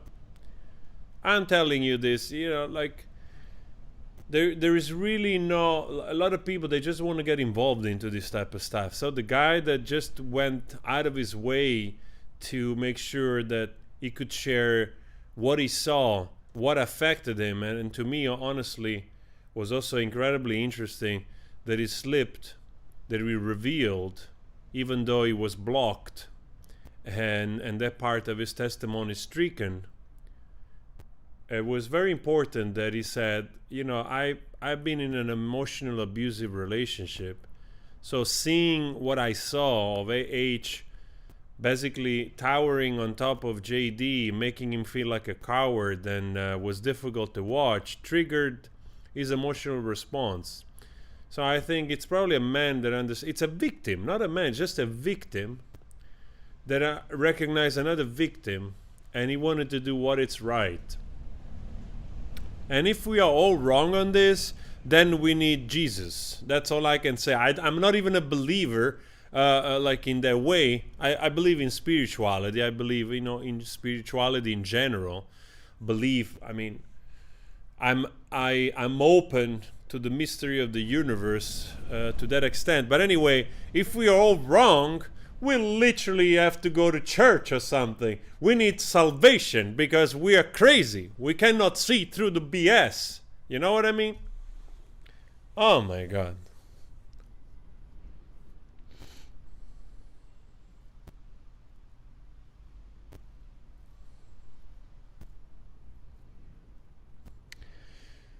It was so funny. They really keep going and going, like with you know, like you need that she has post-traumatic stress disorder. I mean, that woman, I swear to the universe, that woman, she gives you post-traumatic stress disorder if you are somewhere in her vicinity. I think she's a dispenser. She doesn't have post-traumatic stress disorder. She dispenses post-traumatic stress disorder to people that she hangs out with. That's a certainty. I'm not an expert, but I can tell you that. Wow.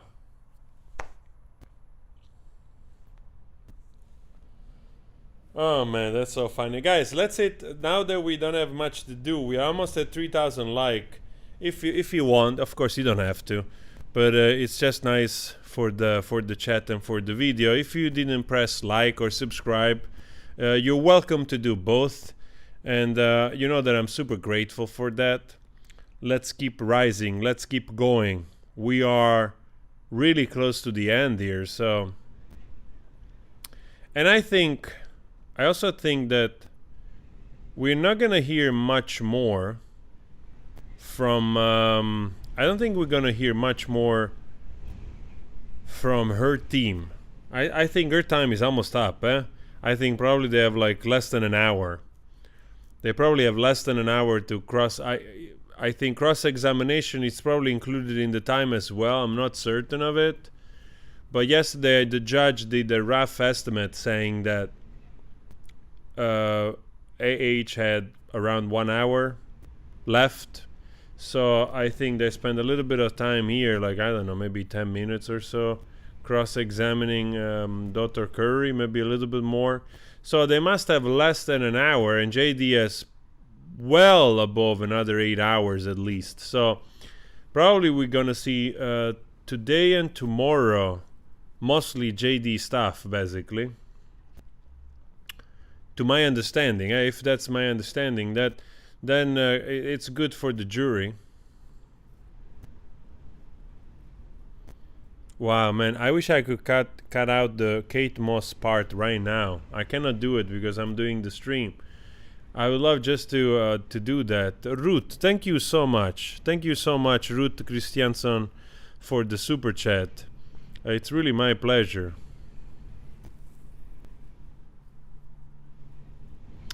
Thank you, WKA Design. Thank you so much. Teresa, sorry to hear that. I hope you're alright.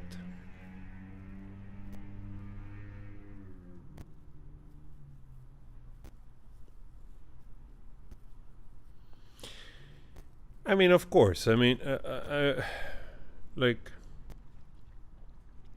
it's obvious that Dr. Curry did an excellent, unbiased job at what she did. Really, and like, to with her time and everything, I think she did a fantastic job. And I has nothing to do with, of course, that she's beautiful, whatever.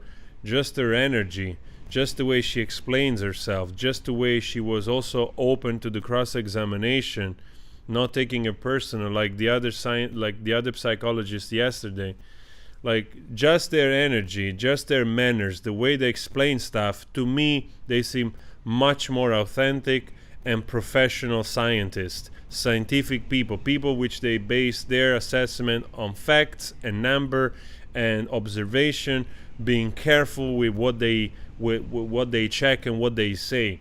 It's unfortunately that Dr. Hughes, because this is what I believe, this is what I think. I think Dr. Hughes probably regrets having accepted the work for AH, because probably she does a lot of work with women, and this is the unfortunate aspect of when you tend to be biased towards a gender. And I can definitely agree that probably domestic abuse is carried out more by men than by women, but that's not an excuse to be gender biased, because you can tell me that there are, like, 3 cases a day of abuse in the US or something. I think I read it somewhere like that, which is actually a lot. I think either women dying every day, I don't know if the number is correct, which is tremendous. That's awful. But I'm pretty sure there is a lot of also men suffering either from, the women or other men. So we have to be careful with those numbers, how we throw them around. I would agree that perhaps the numbers don't look good for guys in the way, but you can't be biased. You can't be biased. Otherwise, we try, in everything, we always try to kind of tag people, you know? It's not a good place to be. I don't have numbers in front of me, but I think this was the mistake of Dr. Hughes, believing by default. Believing by default, and then you try your best to fit the narrative with what you have at hand. That's not a good way to go about.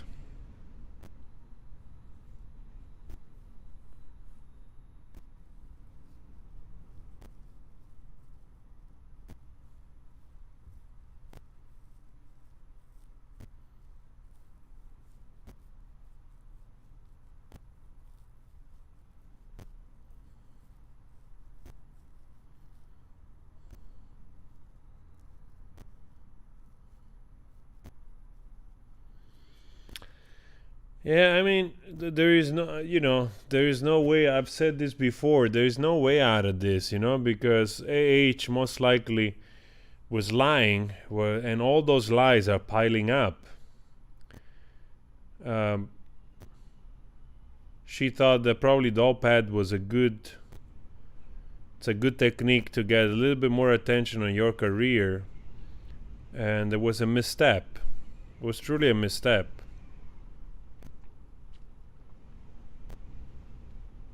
Truly a misstep. I don't even want to go through all the little evidence that there is, because there's very little evidence.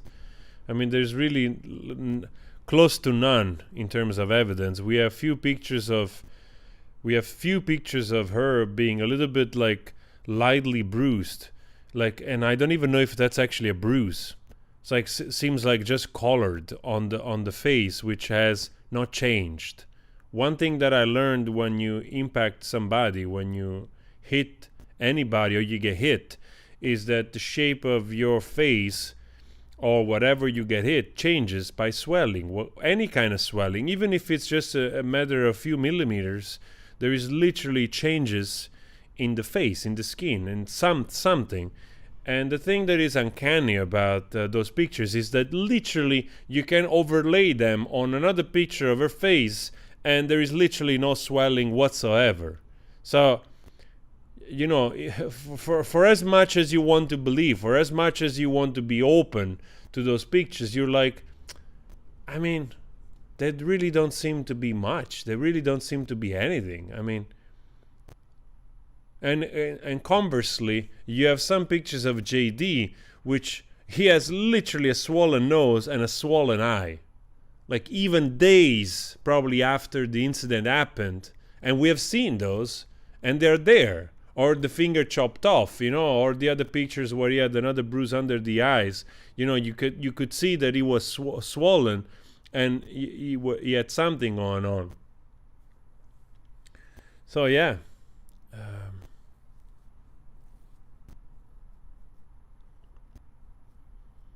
So there's really poor evidence. The evidence are so poor. And we have absolutely the opposite in terms of audio. We have endless hours of audio, basically, where we hear the dynamic of somebody that is spiteful, angry, manipulative, condescending, like gaslighting. I mean, there is the whole book there. And we can all hear it, We can all hear it. Like, you know what I mean? I mean, there's literally a video.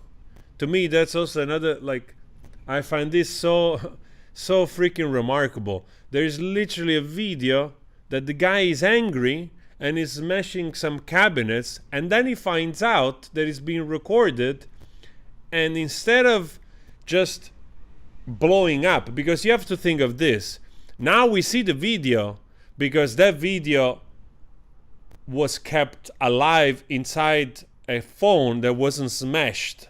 You know what I mean? So it got to us. But if you look at things from the perspective of in the moment that happened, right? And in the dynamic that happened, then you can very clearly make the assumption that if you are a freaking piece of, you're a bastard, right?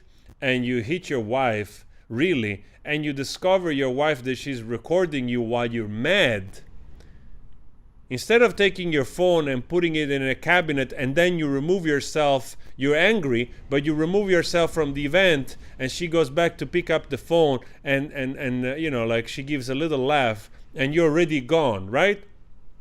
And that's why we have the footage, because the phone wasn't damaged. But if you really were a bastard and you will be cutting your husband in that moment of anger and he finds out, I can tell you this. First of all, we will never have seen that phone again because it would have been destroyed.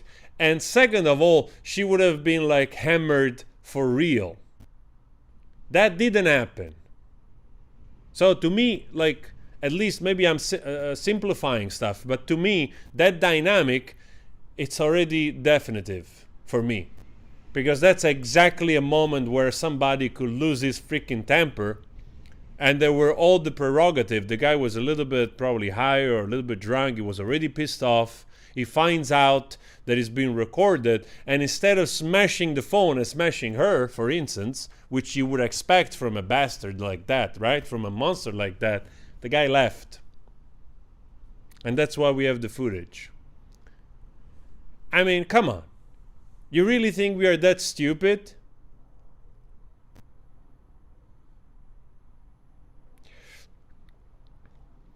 Thank you, Dominic. Thank you so much, Dominic.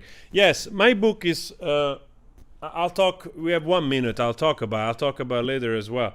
My book is on sale on Amazon. There is a link below. Actually, it's also for sale. There is the Kindle version. It's like $1.80 or something like that. So incredibly cheap, the Kindle version. But I wanted to tell you later why I wanted to talk about the book, because I just remembered something, which is kind of funny that I forgot, but I just remembered something, which is that there is a character. This is a fantasy book. It's a book that I wanted to write. It's a little bit of, like a mystery, paranormal thriller that I based a lot on my loving of, conspiracy theories around ancient aliens theory stuff, But it's a fictional book going back and forth in time. I got a lot of inspiration from, the love that I have for Indiana Jones, for instance, plus the ancient alien theories that I have been, watching all those times. So I put together the whole book. But there is a character in the book that when I wrote, it's actually an important character of the book that shows up around mid-book. And I remember that I wrote that character with Johnny Depp in mind. Literally, that character in the book, I wrote it the way, the way I thought about it, its style and everything. I basically designed it around Johnny Depp. And I wrote this book in 2011, 2012. So it's a long time ago. It's 10 years ago. But I just remembered it, for my love for Johnny Depp, when I was writing that part of the book and the character, I literally based it on him. So it's actually a nice circle now. I was just thinking about it. So after the trial, if you want a nice mystery paranormal book that has all those things together, you might find it entertaining.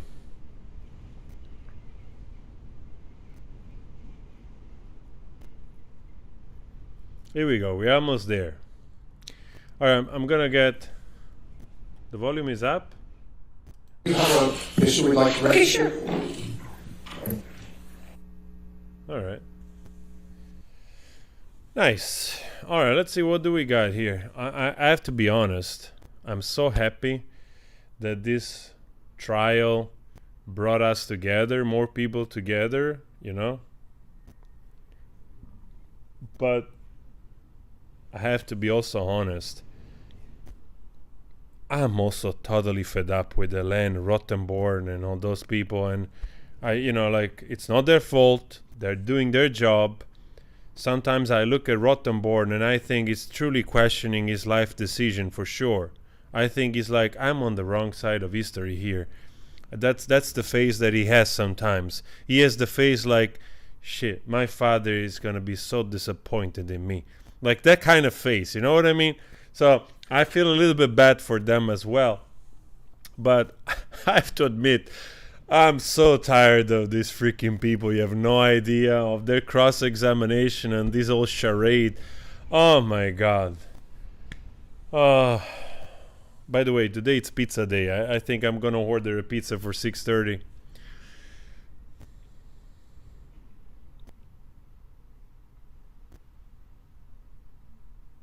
But we gotta find a way after. I will still cover JD stuff after for a while. You know, we can cover stuff. We have to see also between the older audience, my supporter for the channel and the newer audience, what we can do, because we are almost like 50,000 more since we started this journey. So we have to see if music reactions are good, or we can do also reactions to or review of a trailer, movies, other news.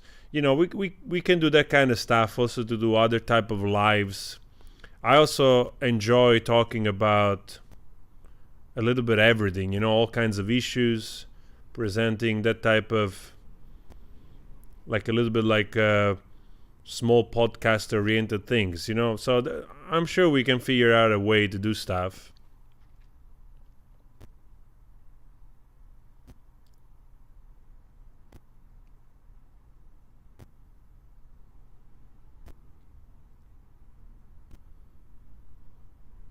Yes, I would love to read my book. Maybe we can do that a little bit, but that's also probably for a very small number of people that they want to read the book.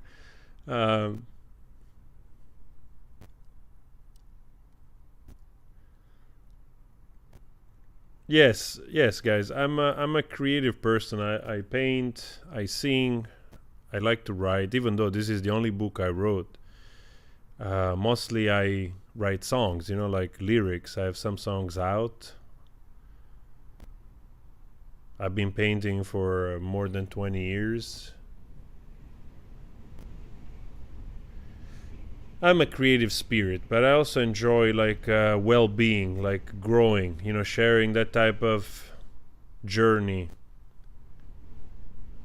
having that insight about things in general, all kinds, you know, all the information that you receive from living, you know, whether that being more political, less political, or like entertainment, less entertainment, you try to filter it through a little bit more conscious filter.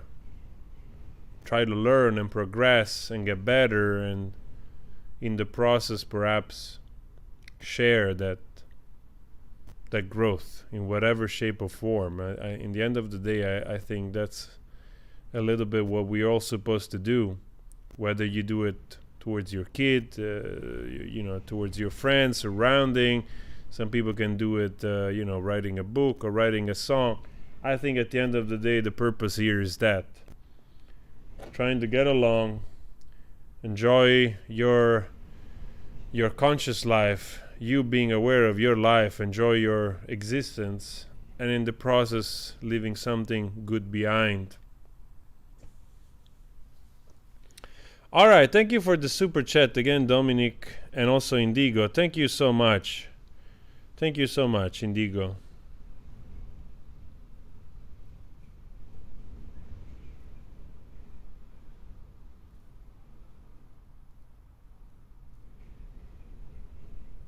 Thank you, Natalie. Thank you, Natalie. There is always room for improvement, you know. It's the whole purpose is to try to keep growing and improving in the things that you like to express yourself in.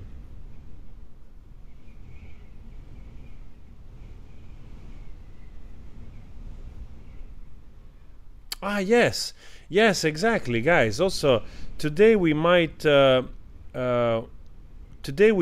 thank you, Donna. Thank you so much.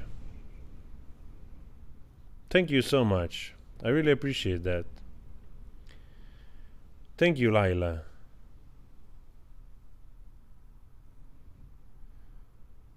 Laila, I'm from Naples. You have to watch out when you say that aloud about pineapple and pizza, especially if you are in Naples.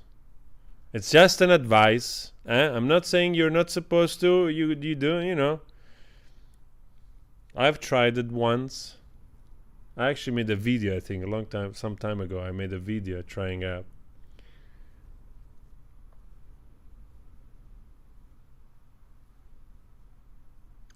But I'm from Naples, so you gotta watch out. It's like pizza and pineapple. They don't go in the same sentence in Naples, so you really have to watch out.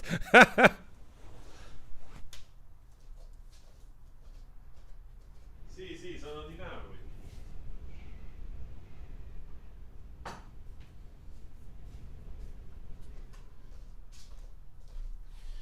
Sì, sono di Napoli.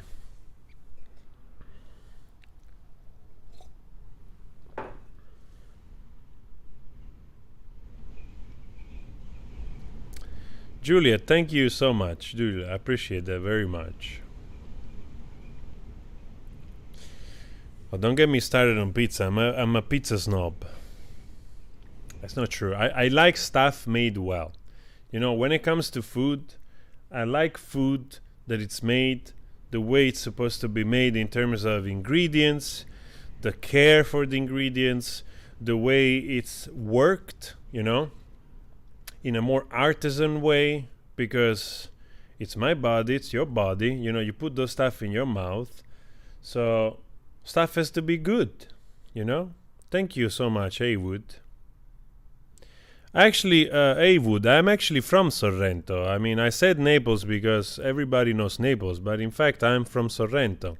That's exactly where I'm from. I grew up there.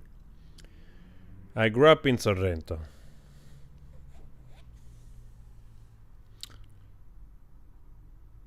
Thank you, Niner Loca.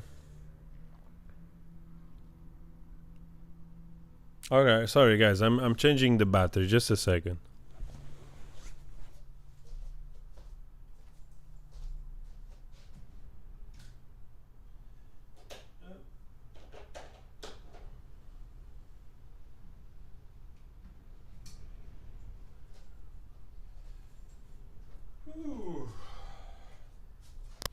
Here we are. Here we are. I'm so curious to know what the heck is going on in that drink of JD. I don't know if JD is a coffee drinker or a tea drinker. I think he's a tea drinker.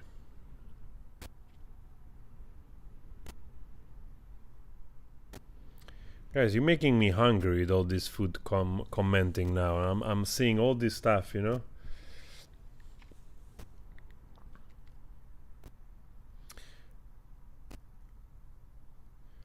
I take that a lot of you have been. Well, Sorrento is super popular. Like Sorrento, Rome, you know, Pompeii, Capri. It's like always on the list, like especially from the US, you know, Canada, US in general, from Americas, but also Sorrento, there's a ton of US tourism, and it's a little bit like kind of a tour, you know. You go to Florence, you go down to Rome, then you go Naples, Pompeii, Sorrento, Capri, Amalfi, Positano. It's like really that type of route, you know. It's super popular, Sorrento. Well, to be fair, there's literally like tourism from everywhere, you know. It's like a little bit like Paris, you know. No, I mean like cities like Rome, you know, and Florence, you know, Rome, you know, it's a little bit like Paris. It's like those three, four places that when people come in Europe, you go visit, basically, you know. I think probably Paris is the most visited city in the world. And then there's probably like, I don't know, Venice, Rome, or Florence. It must be somewhere there, you know. Thank you, Mary. Thank you so much. Thank you, Dralatina. Well, I just learned, well, I don't think I speak English that well, but I'm still learning. Still learning.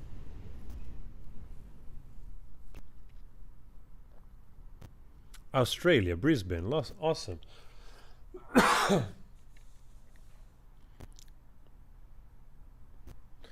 Thank you, Kenny. Thank you so much for the super chat. I appreciate that.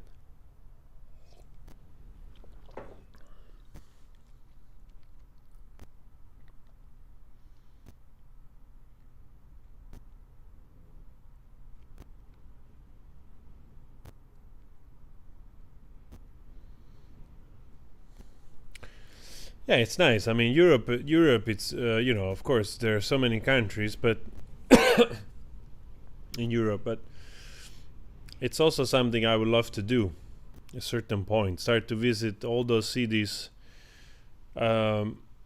which we have here in all those different countries, you know. There's so many beautiful places here, you know. Like, it's like the list is endless. Janice, thank you so much. Wow, from the Philippines. That's awesome. Thank you so much, Janice. Yeah, it would be awesome. I would love to visit more cities in Europe because, of course, you know, it's like one of the oldest part of the world, you know. Of course, if you older than that, you have to go like in Iraq, what it's left, or you know, you have to start to go places like Greece, Iraq, India, you know, places in China, like where there is a similar or older civilization, or you have to go, of course, in Mexico or South America, Central America, to find all those beautiful remnants of older civilization. But Europe is very peculiar because there is also a lot of the last 500-600 years, you know, like 1,000 years, like all that kind of remnants of civilization, you know, which in many places is quite well preserved. So I've never been in Prague. I would love to check Prague, for instance, you know. I love Paris. I've been in Paris at least 5 times. And despite the fact that it's messy and dirty and it's over, like there's literally probably too much tourism. But still, like every time I go in Paris, I'm like, wow, what a city.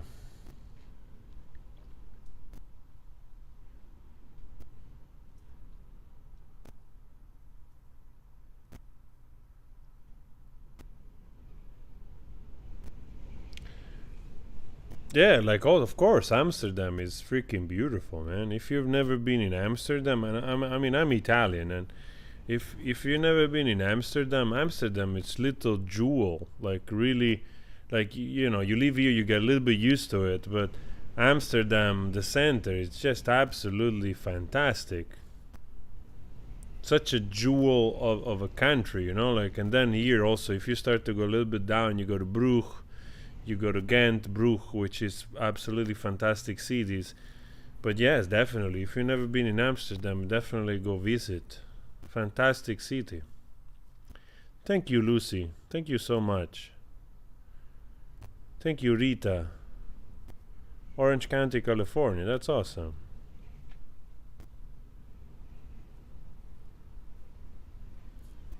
Hey, where are those people there? That's the security of JD, those two.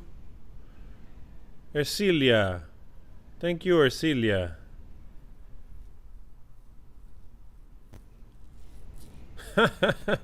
I agree. It's nice to see other people share the same feeling. What is so interesting is that, you know, something that I noticed.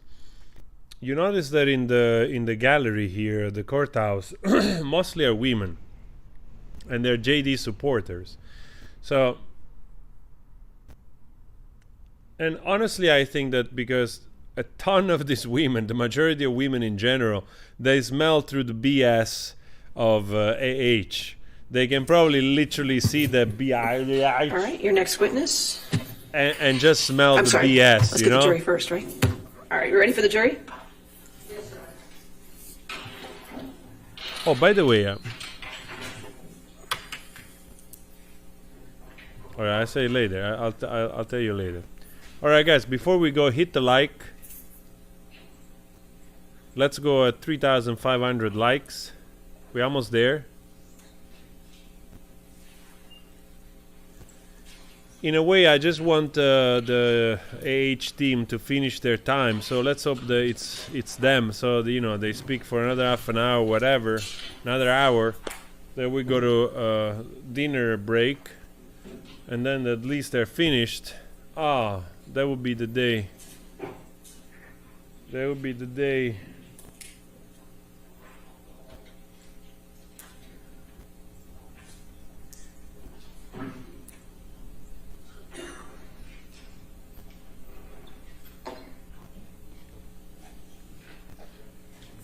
The judge is so done. Thank you. The judge is so done. Are we ready for the next witness, or do you want Yes, to we call Mr. Depp. Okay. Mr. Depp! What? What? Oh my god, the JD on the stand. Okay, quiet. Quiet. Quiet, JD on the stand. All right. Oh my god, I'm so nervous. So just a reminder, you're still under oath, okay? Yes, ma'am. All right, thank you, sir. Let's go, JD. Oh my god. I'm so nervous. I'm so freaking nervous. Good morning, Mr. Depp. Good morning. We heard a lot about some statements that Mr. Waldman made. Do you remember that? Yes.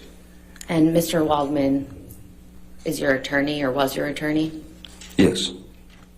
Could we please pull up Defendants Exhibit 1245? Oh my god.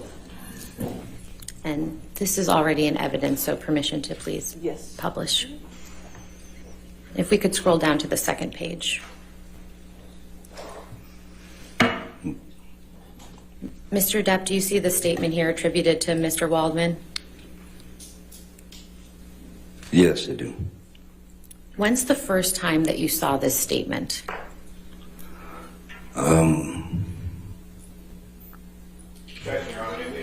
All right.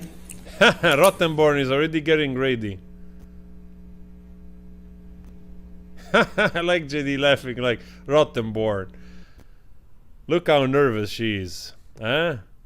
She's sharing like, say this, say that, say this, say that. Because she knows what can trigger him. So she's already like suggesting stuff to Elaine or whatever. Vile. Oh man. I'm not a person that it's, like I said many times, I'm not a person that enjoys in any way to spread hatred. Not at all. Not at all. But this human being tests your ability to feel sympathy towards another. Like literally, she tests your ability to feel empathy. Oh my god.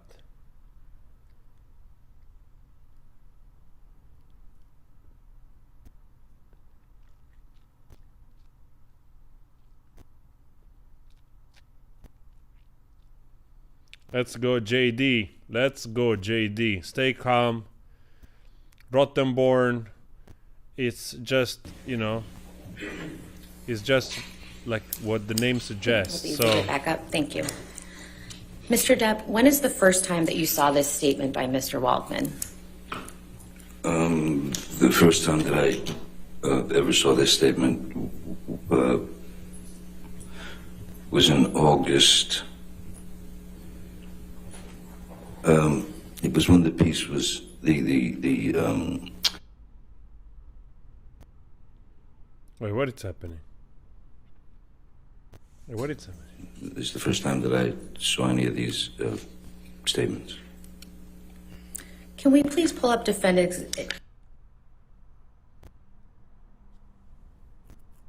Come on, don't do this to us. Don't do this to us. What is happening here? Huh? Come on.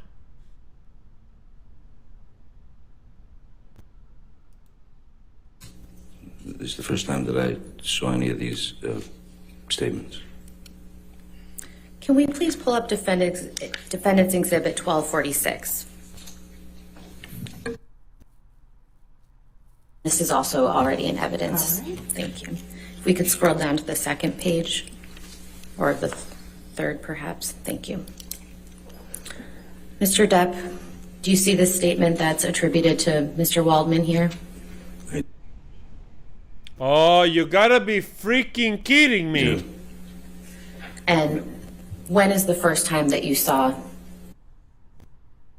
Are you serious? What These on earth statements. is happening? Same, when the countersuit was filed. Whew. And could we please go to Defendants Exhibit 1247? And again, this is already in evidence. And if we could scroll down, please. Thank you. Mr. Depp, do you see the statement attributed to Mr. Waldman? I did, yes. And when's the first time that you saw this statement? This is the same. It's the counterclaim to August 2020. After you saw these statements for the first time, did you form an understanding as to where they appeared? It's live, guys. It's live. I didn't, as to where they had appeared, these statements. In what publication? No, off the bat, I didn't know exactly.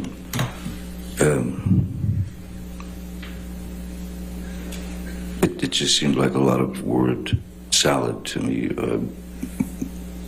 I didn't know where they'd come from, or where they ended up. Or Mr. Depp, do you recall Ms. Heard testifying that you did not assist her in getting her role in Aquaman? Yes, I do, yes. And what is your response to that?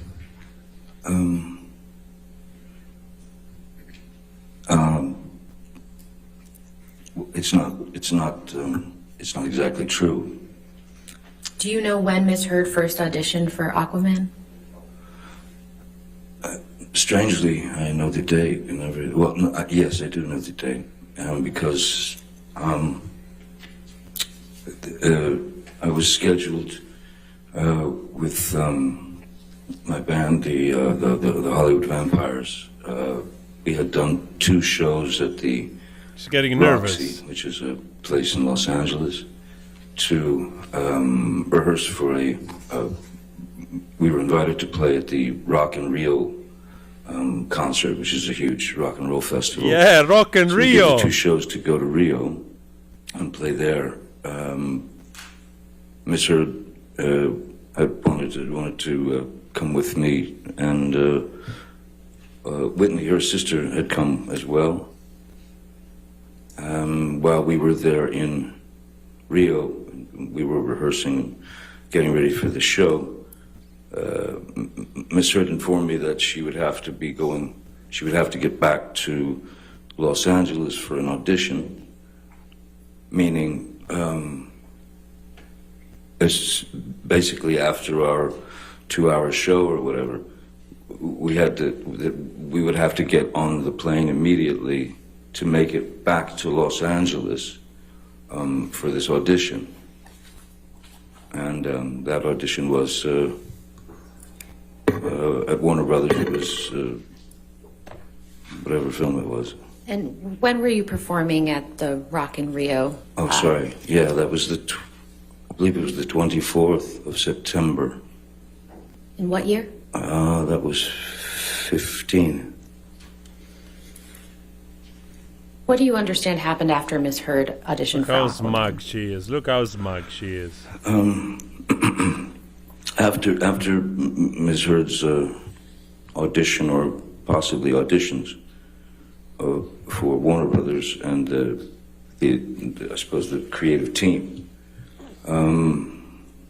Ms. Heard had expressed to me that the film was going to be, Warner Brothers had said that the film was going to be shooting in Australia. And Australia was for Ms. Heard, that was a potential problem, which... Objection, Your Honor. Your approach. Okay. Look at her. She's smiling. She's irritated. She's looking at him. To me, it really bugs me. You know what it bugs me? The fact that she has claimed so many horrendous things that this guy has done to her, and she still looks at him with absolutely that look of superiority. You know, she's just looking at him like, you fat old man type of thing. You know, that's how she's looking at him, like, and smiling, like, honest to the universe. The way she's looking at him, she's already belittling him.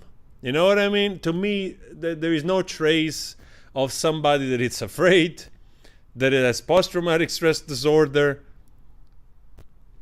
Look, she's already instructing Elaine, say this, say that, ba ba ba ba ba ba ba ba ba ba.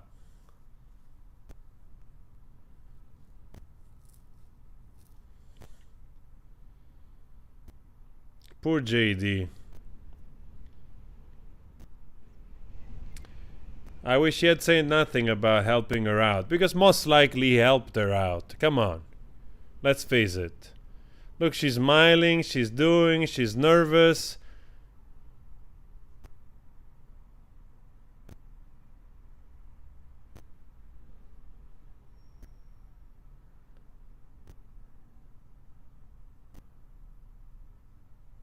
What's up with all this, like, reactiveness now? What is up with her?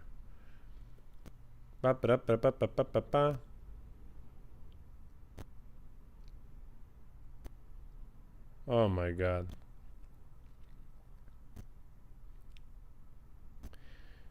Yeah, it's so funny because actually JD looks like always the only person that is really uncomfortable to be up there and to be scrutinized, like literally has difficulties. Like, he really gives me the sense of somebody that really has been emotionally strained and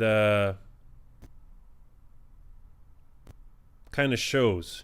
She's totally not fazed.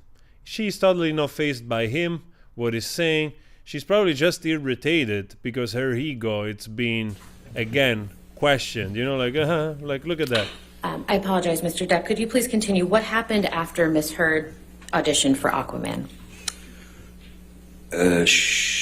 I was informed by Miss Heard that the film was going to be shooting in Australia. Look how she looks at him. That was of concern to her, and because it was of concern to Warner Brothers. So she asked if I would, because I'd had a multi for a few years I'd had a multi-film deal with Warner Brothers, and so we'd been in business together. So I knew these people. I'd been on films with them. So she asked me if I would speak to them. I made a phone call and I spoke to. Objection, hearsay, Your Honor. I don't believe he said anything. I think he was going to say who he spoke to. All right, we'll see. Overruled at this point. I spoke to the three upper echelon Warner executives, Kevin Tsujihara, Sue Kroll, and Greg Silverstein. And I told them that... Objection, Your Honor. Hearsay. All right, I'll sustain the objection. Next question. What was the result of you speaking with those individuals?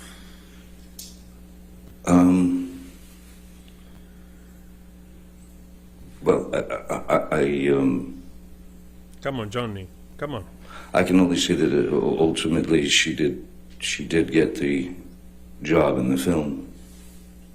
So hopefully I suppose I had curbed their worries to some degree. I totally believe him. Totally believe him. Mr. Depp, do you recall Ms. Heard testifying that she totally saw you believe it. consume 8 to 10 MDMA pills while you were in Australia in March of 2015? Yes, I do remember that. How I many? also remember her saying that I took a handful. Objection beyond the scope.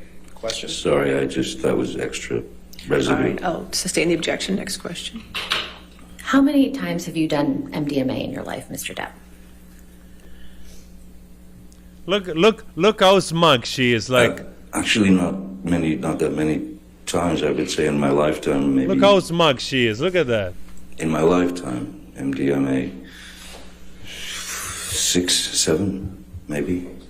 And how much MDMA have you done on those occasions? Poor Johnny. Not enough to. Poor Johnny. Not enough to properly.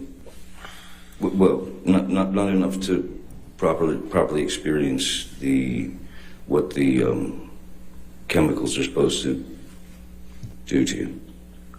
Have you ever consumed 8 to 10 MDMA pills at once? No, ma'am. No, I have not. And why is that? Because I'd be dead. I'm pretty sure I'd be dead. I think one would die, yes. And probably rather quickly. Mr. Depp, I'd like to show you some pictures from the home in Australia that Ms. Heard testified about. Oh, poor guy, man. Could we please Look pull how up she Defendants writes, Exhibit huh? 1817, which is already in evidence? What a piece of work, that person, that woman. What a piece of work. She's Mr. just Depp, there. do you recognize what's depicted in this photograph? Yes, I do. That's the downstairs bar of the house we rented in Australia. My God. And can you please show the jury where you were sitting when Ms. Heard threw the 2 vodka bottles at you?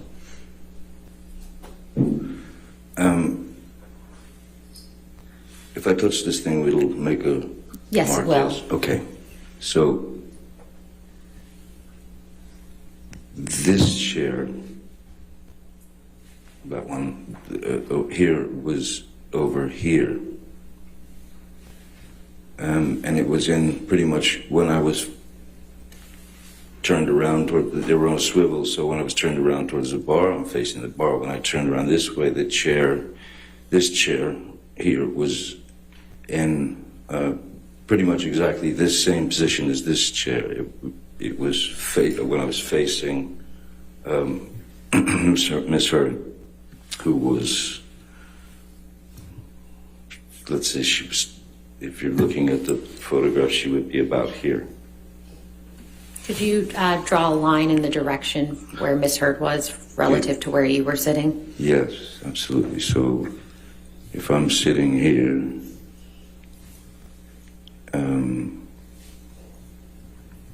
she was over here, like back here. Approximately how far away from Ms. Heard, from you was Ms. Heard, if you can recall? I would say it was probably 10, 12, 15 feet, maybe 10 feet, 12 feet.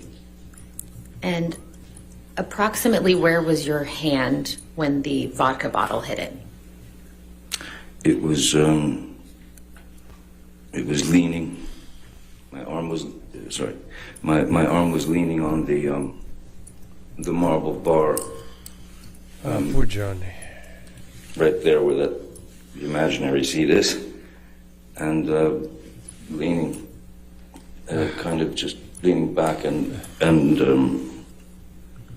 looking at Miss Heard. She just walked away with the second bottle. I mean, she walked this way when she threw the first bottle, which is actually visible. Can Look how smug she is. floor. Look how smug she is. Look how smug she Could you is. please circle where the first bottle Oh, is? sorry, excuse me. Yeah. A real victim. Look at her face. Wow, she exudes Oh, that is victimhood. the exploded first bottle that went past my head, Feeling sick in my and stomach. the second bottle hit right up here where my hand was resting on the marble bar. Can we please pull up Defendants Exhibit 1820?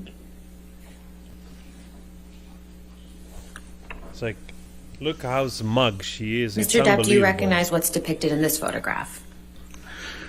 This is behind that very bar. And what do you see on the floor in this picture? I see what looks to me like some kind of napkin. It looks sullied, soiled, blood, I don't know. And I see glass in the corner, blood obviously on the floor, and a towel Poor guy. leaning up on something. Do you know how that bloody tissue got on the floor?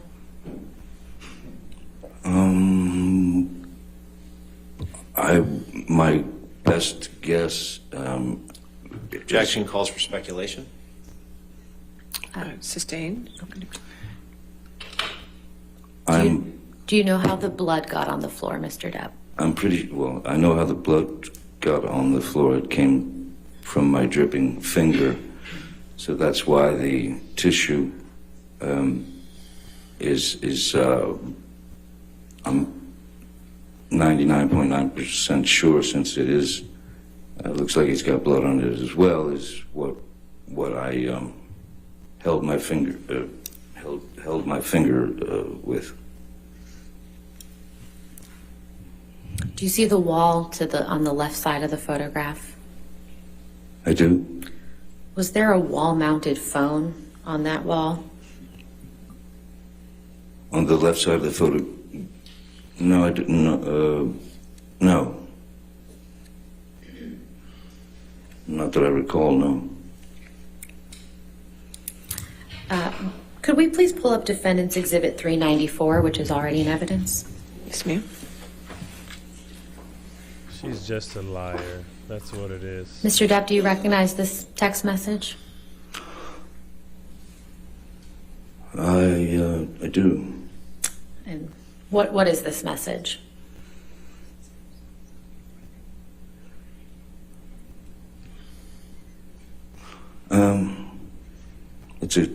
It's a text to Dr.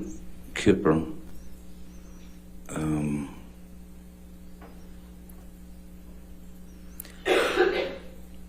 I'm sorry, just reading through. Sure. Yeah, this is my text to Dr. Kipper, who had just happened to be in town, telling him that I've had it, and that I just lost a fingertip. How long after your finger had been injured did you send this text message, if you can recall? It's hard to tell, because when I look at the timestamp, it says delivered 3/7/2015, 5 o'clock. But I know that because of Australia time, it was the 8th, and it was probably, the whole thing lasted probably until about 2 p.m. Or so, when that was when Kipper was called, Jerry was brought in, Jerry Judge, sorry, excuse me. So do you have an estimate as to how long after your finger had actually been injured that you sent this message? I don't think it was very long. I think it was probably within the next, I'm sure it was in the next half hour or so. I would have had to sneak into a bathroom, lock myself in to type this out. And how were you able to send this text message to Dr. Kipper in the state that you were in?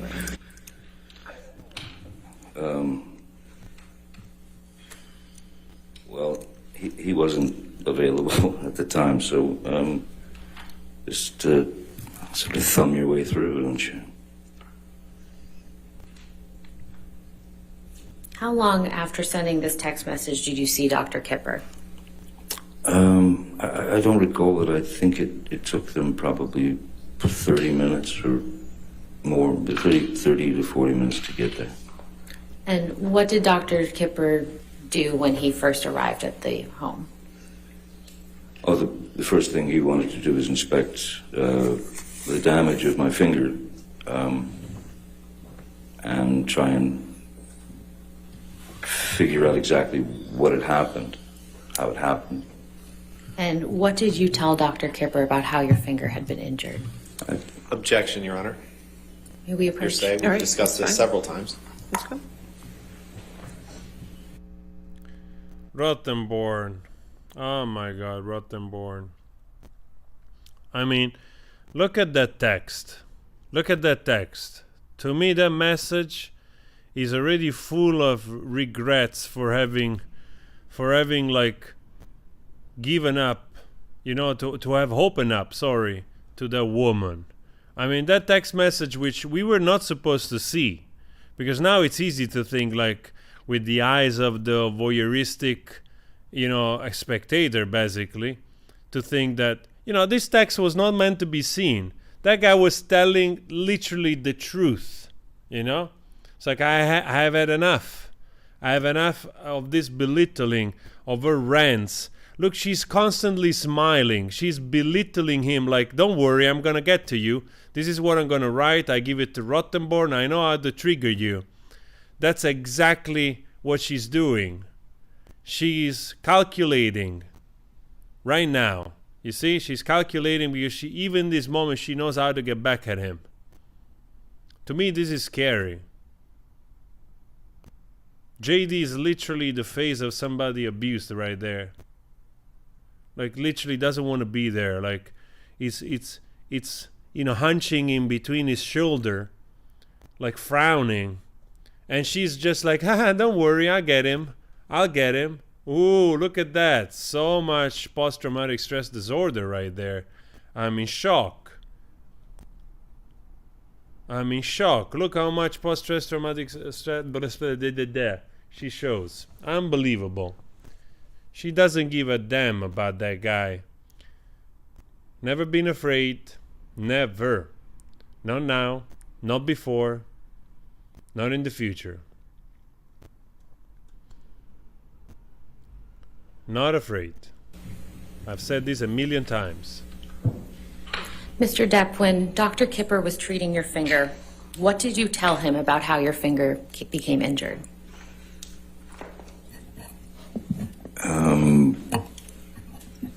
I told him that there was obviously, I mean, when you saw the damage in the house and everything, the blood everywhere, I mean, obviously there was serious damage done. There would be no point in lying to the man. He'd been through it with me and Ms. Herb before. I told him that she had thrown a bottle of vodka and smashed and cut my finger off, the tip of my finger, but a good chunk. I miss it. Mr. Depp, you heard Ms. Heard testify about an alleged incident of abuse on your honeymoon. Do you remember that? I remember her testifying to that, yes. And when did you and Ms. Heard go on your honeymoon together? I believe it was somewhere in the neighborhood of August, because I had just finished the film. Maybe end of July, August. I'm not quite good on the exact date. Do you recall the year? It was 2015, I believe. And where did you and Ms. Heard go on your honeymoon? We took the Orient Express from Bangkok, Thailand to Singapore. And what happened while you and Ms. Heard were together on the Orient Express?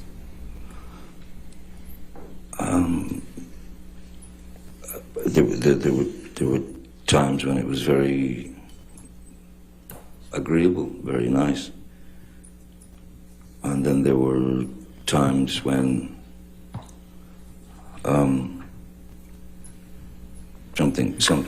something had become dissatisfactory for her, and she would start the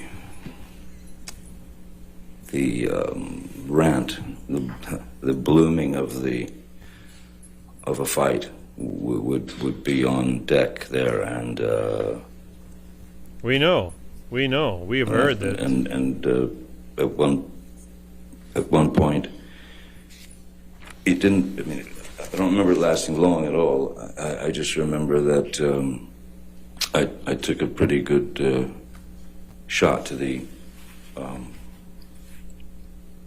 face, to the eye, to somewhere up here. So I had a bit of a shiner. But it all ended, and then everything got fine again, and we'd go to dinner, and it was all fine. Did Ms. Hurd ever apologize to you for giving you the shiner? I don't recall. Can we please pull up Plaintiff's Exhibit 162? Do we really need to go through the end of this thing? Like, isn't it clear enough? Seriously. Mr. Depp, do you recognize this photograph? Oh my God! I do. It was with the chef and the maitre d' and the staff were asking if they could take a photo with us, and they'd been very kind. They'd given us a private dinner card. So where was this photograph taken? That was in the that looks like it's in the, yes, that's towards the back of the Orient Express. That's in the back train bar compartment, and just out back you could smoke on the sort of caboose or whatever.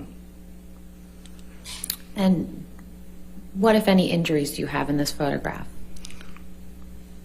I think the eye's a little bit bugged out, if you will. It's, yeah. How did that happen?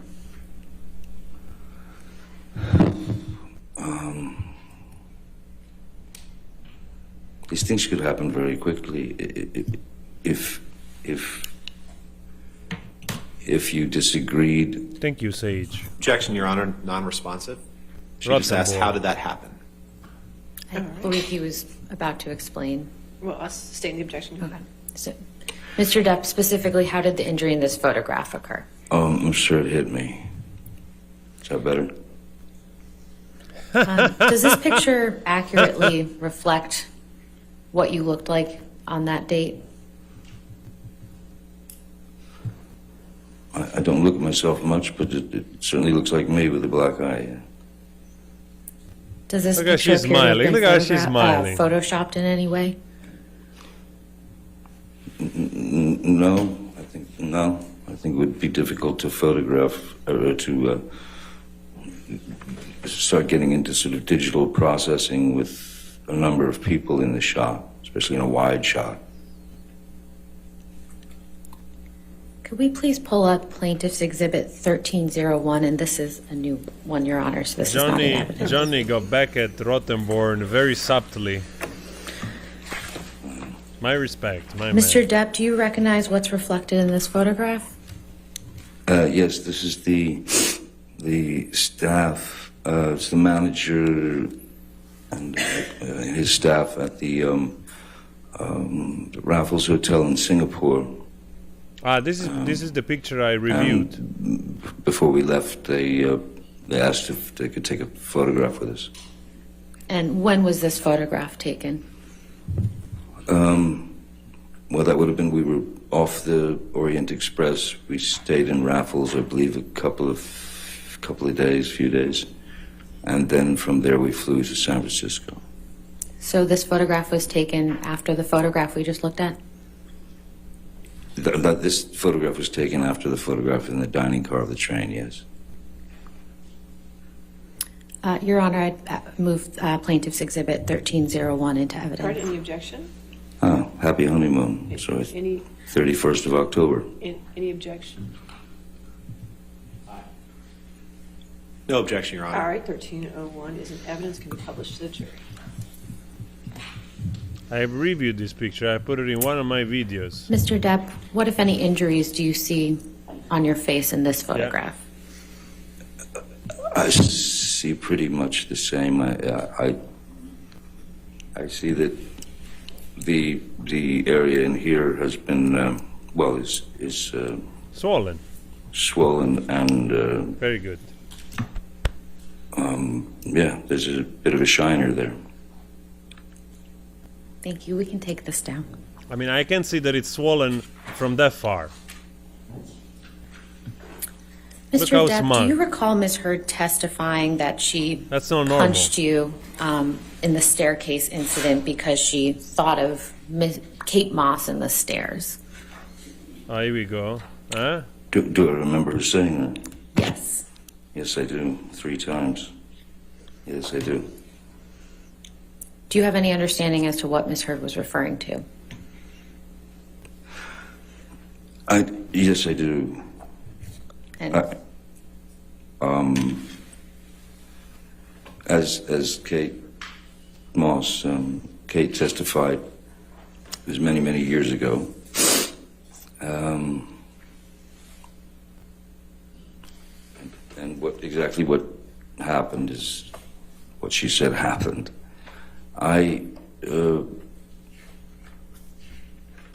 Poor Johnny. recall speaking with Ms. Heard about that very incident because of the downpouring of rain, because it was raining very heavily that day that Kate slipped. And I recalled the story to her. Objection, Your Honor. Hearsay. Rottenborn. may we approach Just- your honor? Just go in the Arizona desert without water. That's it. And stay there for a couple of days. You might get enlightenment, you know? That's what you need.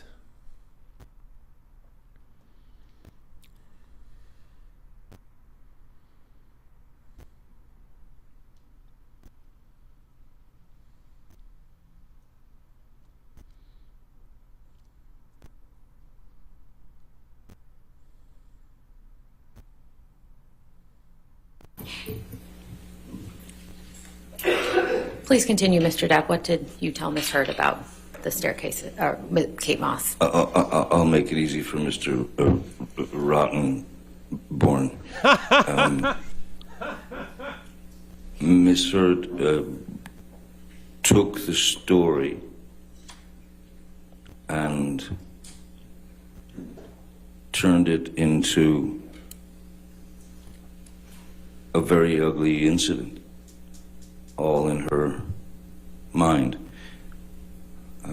There was never a moment where I pushed Kate down any set of stairs, yet she's spewed this 3 times before. Objection, Your Honor. Ms. Heard simply testified that she had heard a rumor, and that's What's a not rumor? responsive to the question. Sir, hold on. This Sorry. objection. I'll overrule the objection. Misstates the facts and evidence. I'll overrule the objection. Sorry, I was drawn by Mr. Rottenborn's voice. Certainly. What was you like? Was it?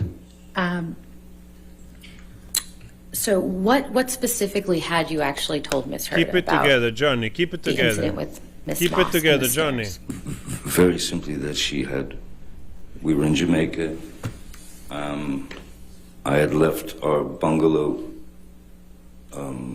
about 3 minutes prior to her. I was standing outside and suddenly rain starts just coming down like it's,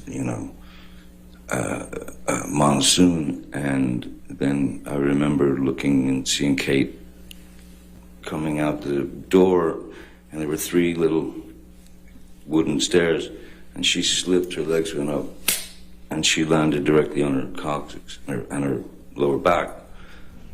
So, and she was obviously physically in pain, and she was hurt, she was crying. So I ran over and grabbed her to make sure she was all right. That's it. That's all I ever. That's the whole story.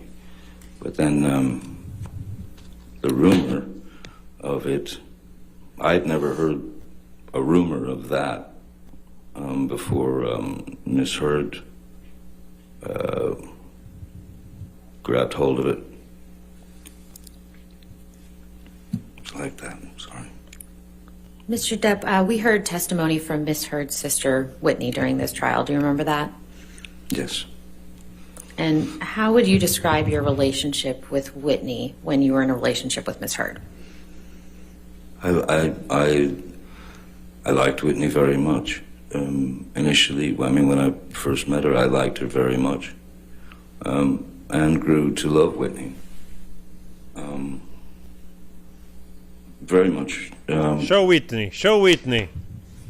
Because I always, it seemed, Whitney, Amber's sister, Whitney, seemed to always get the sort of dirty end of the stick, and I felt bad for her for that, because it wasn't new. It had been there for life, and that was seemed pretty obvious. So I took to Whitney very, very quickly, very easily. She was a very sweet kid. She was wonderful. What do you mean that Whitney got the dirty end of the stick?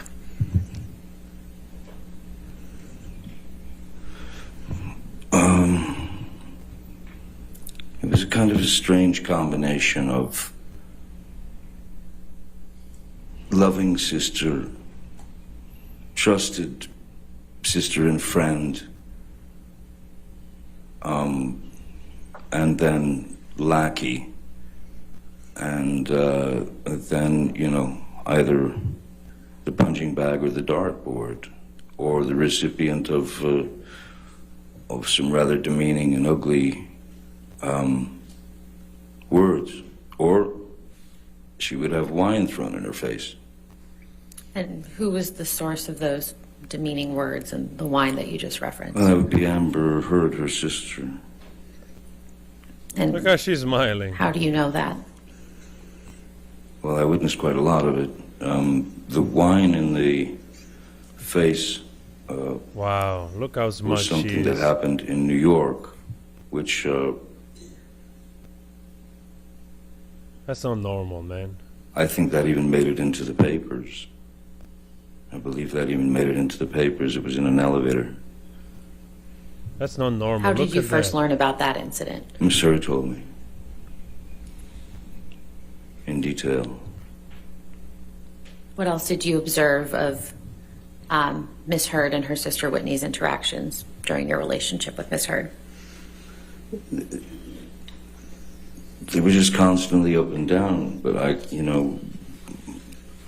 could Oh my God. I could sense, I could feel that Whitney was trying to please her sister, trying to be up to snuff. Yes, exactly. And Show Whitney. it just seemed like she got shot down. Objection, every Your time. Honor. This has gone beyond the scope of the question or his foundation for knowledge of Rotten that. boy. Your Honor, I asked what he observed, between them. I think this is responsive to that. And his testimony as to what Whitney felt is I'll sustain the objection. Next question.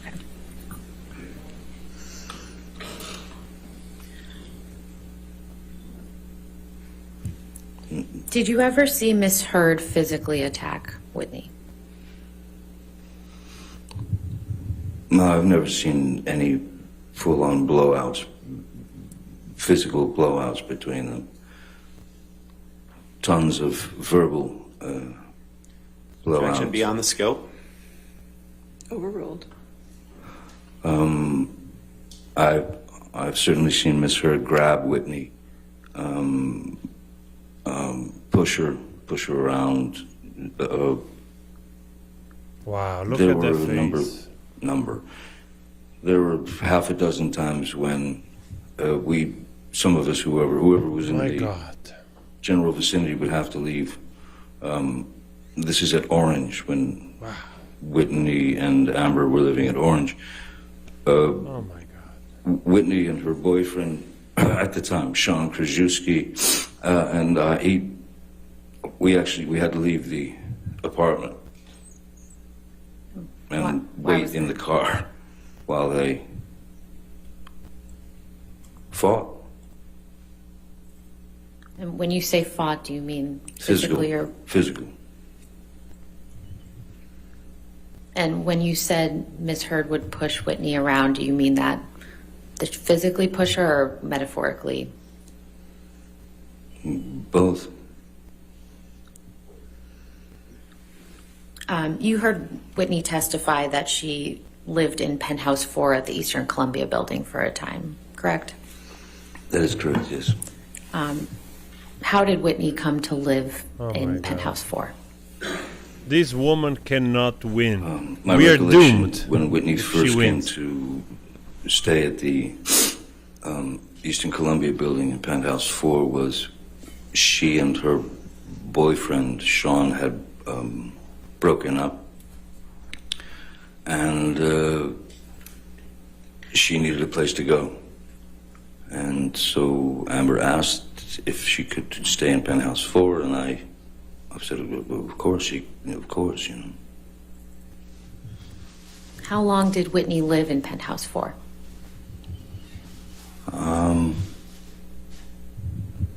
It was well over a year, on and off. Did you ever ask Whitney to move out of Penthouse 4? No, I did not, no. Why did Whitney ultimately move out of Penthouse 4? Objection, foundation. It's his apartment, Your Honor. He was living there. Oh, overruled.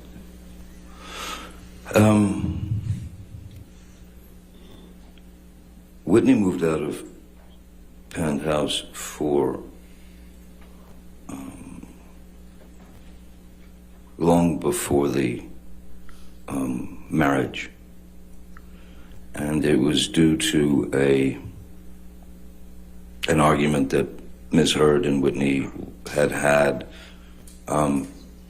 which had to do with Whitney working at the Art of Elysium with Jennifer Howell and those people. And Amber asked her to leave, get out. Where did Whitney live when she moved out of Penthouse 4? My understanding is she went to live with Jennifer Howell. Your Honor, I know you anticipated having a motion at noon. You can keep going, that's Okay. fine. We can. How much longer in direct do you have? I have a bit. Okay, that's okay, go ahead. Mr. Depp, do you recall hearing testimony during Ms. Heard's case from Mr. Mandel? Yes, I do. And who is that? Mr. Mandel is my former business manager of 17 and a half years, who at a certain point I discovered had been embezzling quite a lot of money. So I had to take action against him and he and my lawyer of 17 and a half years, as they were in cahoots, as it were. And so yes, Joel Mandel is and they settled their case with me. They made their settlement. But yes, it was the big. That was a very Joel Mandel is a very bitter man who ended up with a lot of money that I worked hard for over the years. Do you recall Mr. Mandel testifying in this case that you do not spend very much money on charity? That I don't, sorry? That you do not spend very much money on charity? Objection, Your Honor. You just want to Can we approach? approach? Okay. Oh, Rottenborn. Oh, Rottenborn. Guys, if you ask me, honestly, the display of mockery that you see, and also the exaggerated reaction, like somebody of you said in the messages, we haven't seen this woman laughing this much in like a month or whatever of trial. And all of a sudden, her abuser is on the stand, and she's laughing with a superiority mock and smirk to a degree that it's embarrassing to look at. I mean, how obvious do you want to make it that you belittling this guy even as he's standing there with your looks? Look at this. Mr. Depp, just to remind you, my question was, what is your response to Mr. Mandel's testimony that you do not spend very much on charity?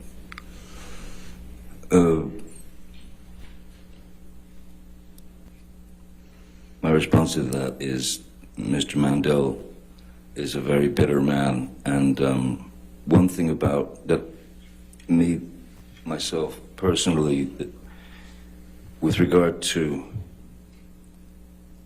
charity donations, sending money to a charity, I prefer, I would rather that my name were not on it. I don't want the name to be the important thing or the thing that people talk about. So when I donate money, I donate without my name being involved because I don't see that that's important, my name being there in terms of money. Now, if I am able to visit hospitals, or if I'm able to meet with Make-A-Wish children, I've held on to the relationships that I've held on to within the Make-A-Wish Foundation and the Children's Hospital and various other places. Then obviously my name is involved. When we held premieres in Leicester Square for several films, Charlie and the Chocolate Factory. Again, beyond the scope of his response to Mr. Mandel's testimony. I believe this is in response to Mr. Mandel. I'll overrule the objection. So basically, when it was a public, let's call it a donation or whatever, I would talk to the studio, I would talk to Disney, I would talk to Warner Brothers, I would talk to whoever the studio was, well before the premiere, and make the premiere a benefit that would, once we did what we benefited, we did a benefit premiere for Great Ormond Street Hospital. We did a couple of benefit premieres for the Make-A-Wish Foundation. I mean, if you can turn a premiere with that many thousands and thousands and thousands of people there into a benefit, it works and it helps, but it wasn't presented under my name, you know. It was Disney's doing this or Warner Brothers is doing this. I'm not looking for the pat on the back, as it were. If I can make it happen, great. But I don't need the pat on the back. I don't need the adulation. I don't need the attention. Did you hear Ms. Heard testify that one of the charities she donated a portion of your divorce settlement to was the Children's Hospital of Los Angeles? Yes. What is your relationship with the CHLA? Objection, Your Honor. Irrelevant and to the May issue we just approach Your Honor? discussed. Oh, Rottenborn. Oh my God.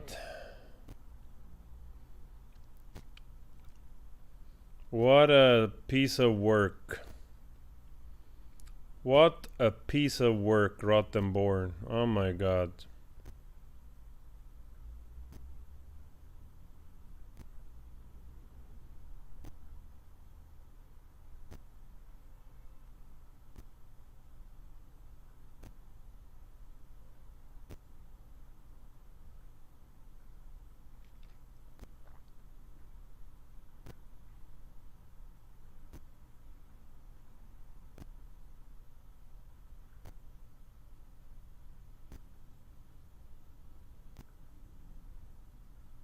What a piece of work.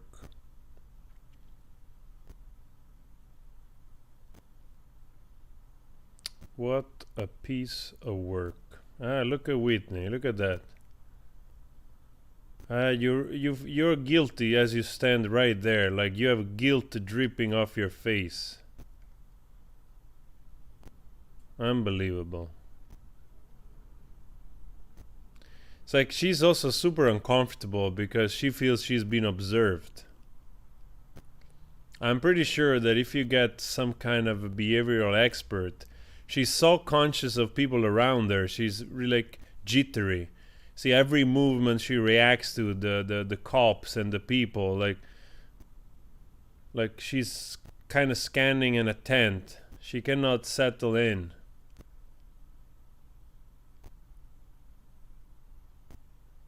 Totally feeling observed. Aha. That's what you get when you lie in front of the word, basically. I'm sure that at least 100 million people have watched this. Pretty sure.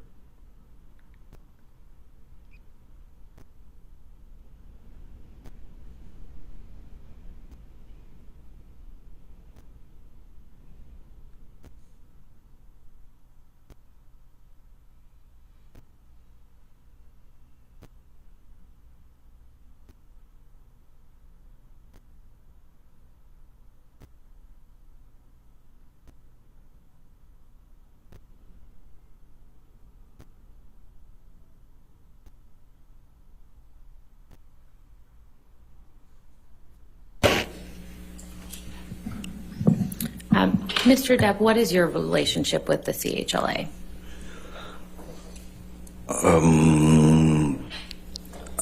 I've had a relationship with the CHLA for probably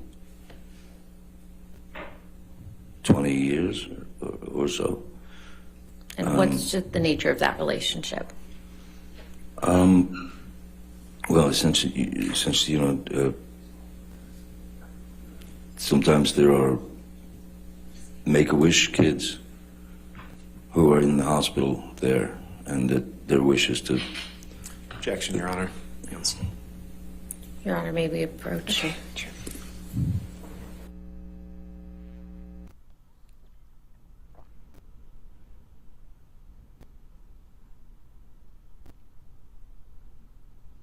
I mean, Rottenborn is such a joke. Like I said, this is not normal. The amount of smugness that you see displayed on that woman's face is not normal. It's really like there's literally no sign of somebody that feels any threat, that feels any reminiscing of painful memories, especially if you have post-traumatic stress disorder. There is no indication nowhere in her behavior of her, like she's just looking at him like, don't worry, I get you back, I know what you're doing, like with that kind of smug look to say like, I'll get back to you, or like, you pathetic fat man, like that kind of stuff. Mr. Depp, I'd like to take you back to exactly 6 years prior to this week, the week of May 21st through May 27th, 2016. What happened at the beginning of that week?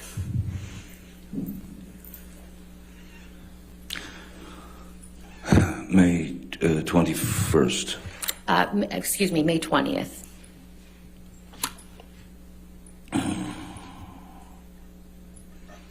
May 20th.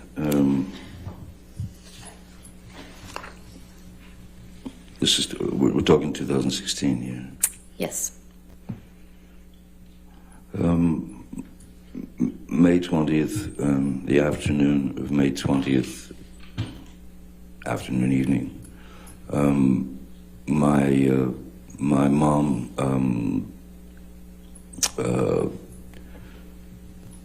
made her exit. She'd been fighting cancer numerous times and for many years, and she fought all the way to the end. And so my mother passed away on the 20th of May.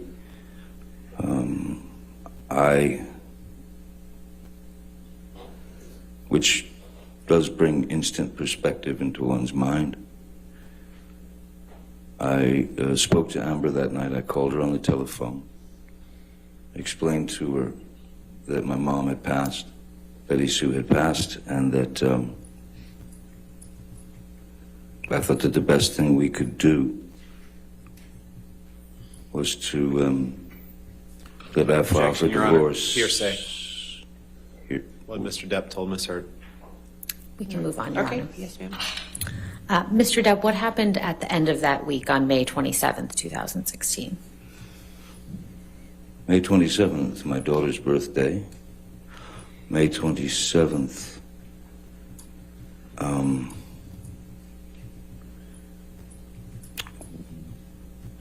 I was not in Los Angeles. I was on the way to on tour, and that was when Miss Heard went for the restraining order. And oh yeah, also that was the day that Alice Through the Looking Glass, a film I'd done, was opening. Did Miss Heard know that you were out of town on May 27th? Yes.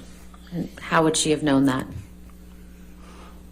Well, I told her I was going on tour. I mean, that was well established.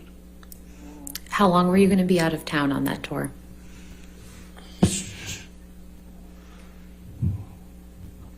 2 to 3 months. And did Miss Heard know how long you'd be out of town? I don't know if she knew exactly how long I'd be out of town, but it was a pretty extensive tour of Europe.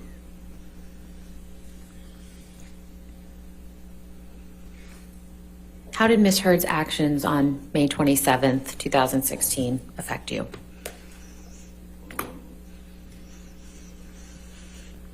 Changed everything. Objection, Your Honor. Oh, Relevance it didn't change of this everything? lawsuit. Sorry.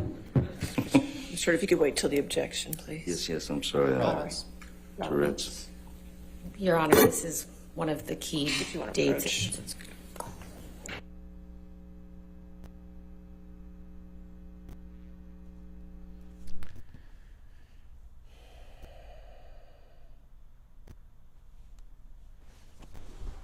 Sorry, guys, one moment.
Oh man.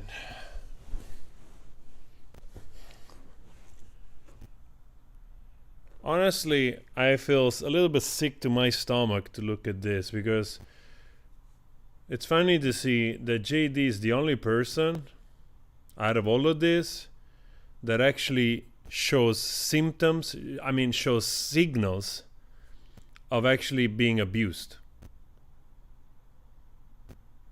I understand totally, completely why he's always with this head trying to sketch. As an artist myself, and I can tell you as an experience, also in terms of if you have ever suffered of anxiety, or you need to find a way to channel that. You need to find a way also to create a little bit of bubble around yourself, when you feel uncomfortable. And either you listen to music. Of course, you cannot listen to music if you are in between people, like you feel uncomfortable, you feel screwed, all those type of stuff. To me, it makes absolute sense that he's always there, like drawing, which is one of his passion, one of the things that he loves to do. And it's actually, in my opinion, I might be wrong, but intuitively, I don't know why, it feels like he's doing that to cope. Her, on the other side, she's calculating what to say next. She's sharp and calculative. Mr. Depp, what has it been like for you to listen to Ms. Heard's testimony at this trial? I'm sorry? What has it been like for you to listen to Ms. Heard's testimony at this trial? Objection, relevance, Your Honor. Very relevant. Rottenborn.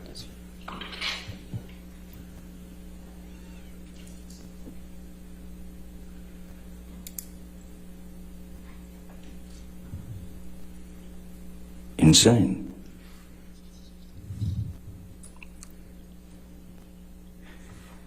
It's insane to hear heinous accusations of violence, sexual violence, that she's attributed to me, that she's accused me of. My God, poor guy. I don't think anyone enjoys having to split themselves open and tell the truth. But there are times when one just simply has to, because it's gotten out of control.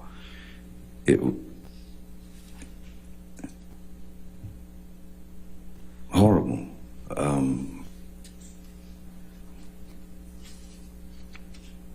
Ridiculous, humiliating, ludicrous, painful, savage, unimaginably brutal, cruel, and all false. All false. I wanted... Now she's trying to pull the sad face. Now she's trying to pull the sad face.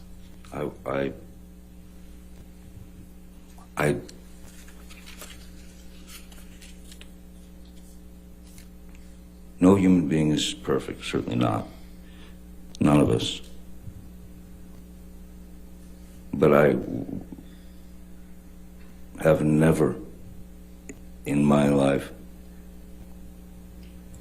committed sexual battery, physical abuse, all these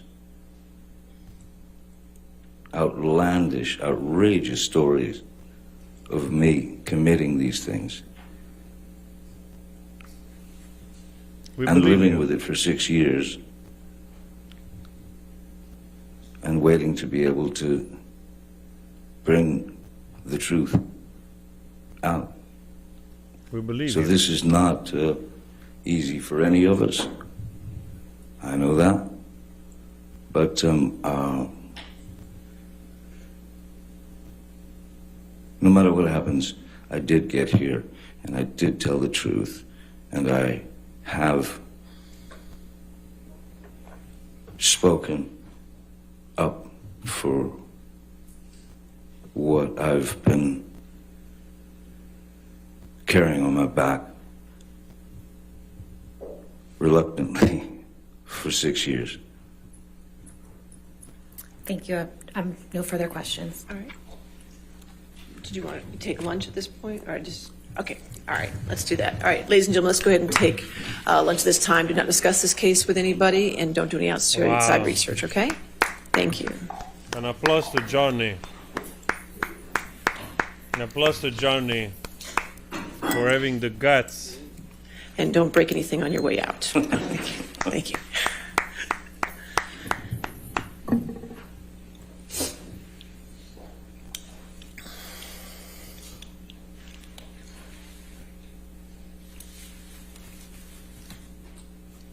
I wonder why the judge said So don't just break. a reminder that since you are back on the stand, do not discuss this case with anybody to include your attorneys at this point, okay? If you could just have a seat back there, we do have some other issues to take care of. Before we take care of the third-party motion, could I have the attorneys come forward on our... Wow.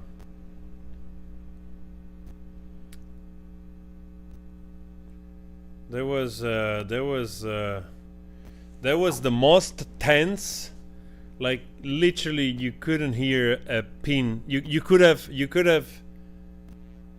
heard or hear a pin drop, basically. I've never heard this courtroom so tense, so silent, so attent. Like it was really like a moment of suspense. Like every word was like heavy.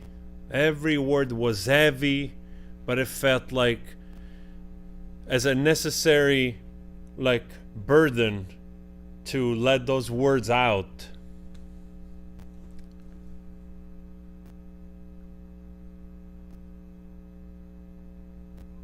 Just frightening, actually.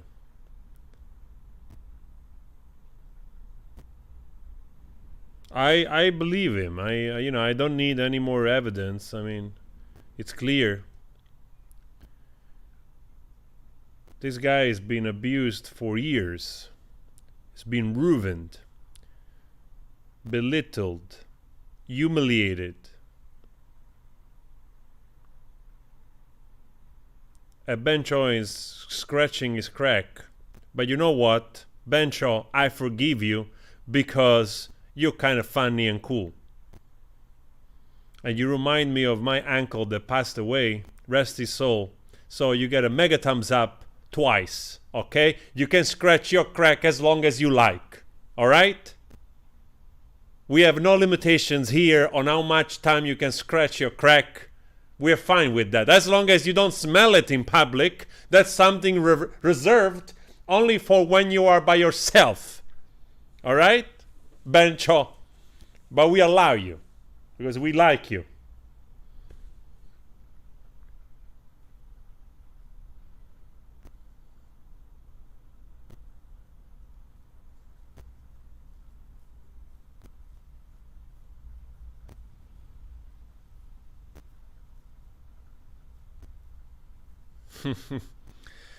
Oh man, poor Johnny, man. Like Johnny shows all the signs of somebody. You cannot make this up. I know you can say like, oh, he's a great actor, whatever. This is not how acting works. This is not how acting works. The guy immediately went back and he's starting to draw again. Like he feels embarrassed. I would love to give him a hug, for freak's sake. I know it would be kind of weird, two grown men giving each other hugs, but I really feel sorry for that guy. It looks like he's tired of doing this, of having to talk, and the other person has no problem in going on and on and on, and the claims, they become more ridiculous, they become bigger, they become more like absurd. And it would only get worse if this thing was allowed to keep going. This is my assumption. This is an assumption, of course, but this is what I think. This would only get worse and worse and worse and worse. The guy is just done. The guy is done.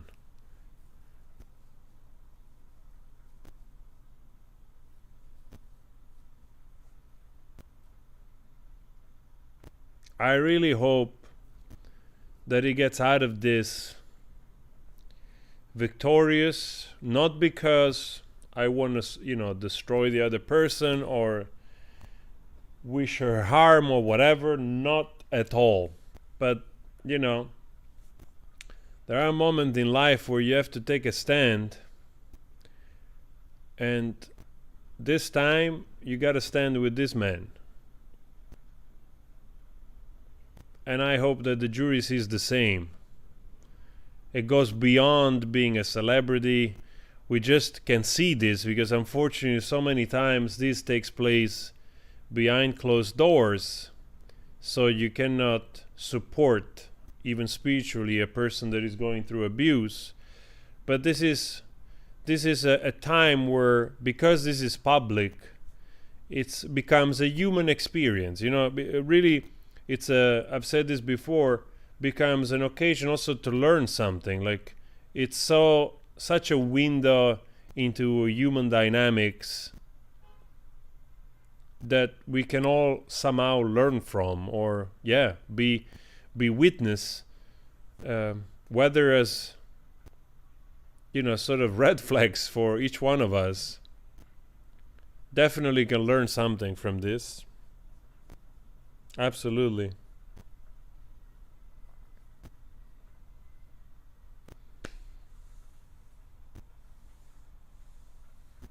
Yeah, I really hope this guy gets, manages to clear his name. I really, like you said, I've said this before also, this is just something that got out of hand. She probably thought to be smart to do the op-ed. She probably didn't calculate all the things that could come from it, and then you start dancing, and then you have to keep dancing, Then you want to appear as the noble victim of DV, and then you start to be asked around to talk and podcast and talk about DV, and then you become the face of DV, so to speak, and then you have to keep dancing. And all it starts from that moment where you thought to be a good idea to publicize yourself through that, because there's nothing more than narcissists like than to be kind of pitied, so they can look like noble victims, like Camille said. She said it absolutely perfectly, and it got out of hand, and Johnny paid the price for that. I mean, I don't know that woman. I don't know her, and I'm already like exhausted by her. You know what I mean? I'm totally exhausted by this person. I'm like, oh my God, how did JD manage to be in such energy all the time? How did he manage? Jeez. Like, I've heard that woman talk like for 4 hours in a audio, and I'm like, oh my God. Like, how this guy managed to be so calm? I mean, I would need like 3 ecstasy as well to just like a few Xanax or something. I don't take medication or any drugs. I would probably need like a little bit more. Oh my God.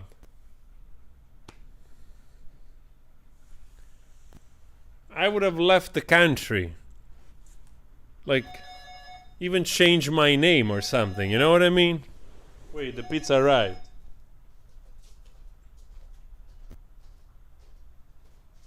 Hello? Thank you.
So Johnny Depp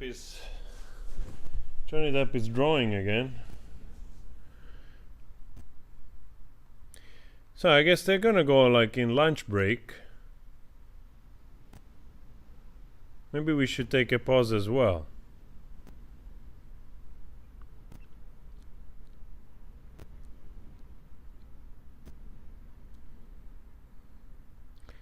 Yes, I cooked myself some vegetables because vegetables rule. I love vegetables.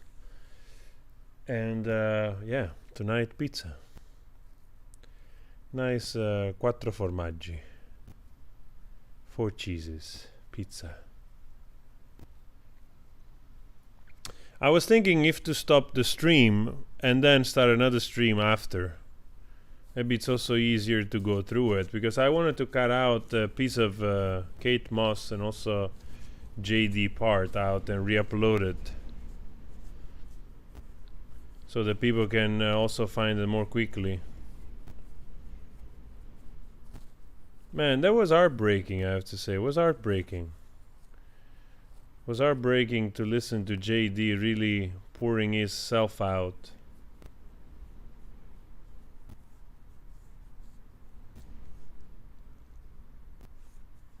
And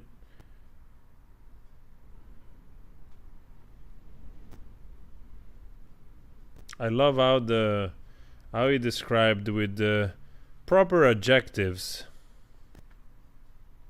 his ex-wife and the stories that she claimed.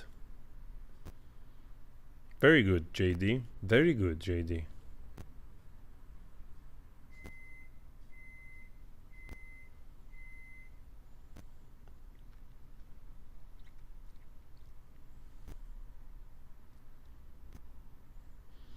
I don't think there is like I don't know, but I think every time all this audience, I think it's probably always 99.9% believe in JD.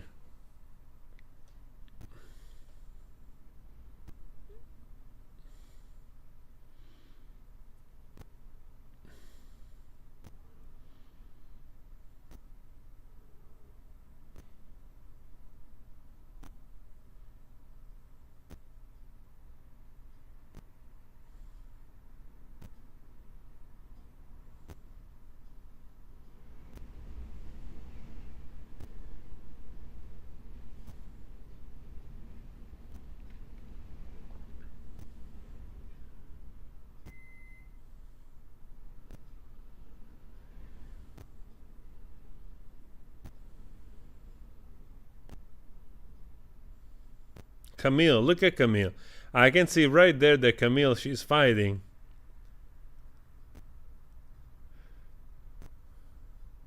Ben Choi is relaxed always because he knows he has a great team. He's experienced.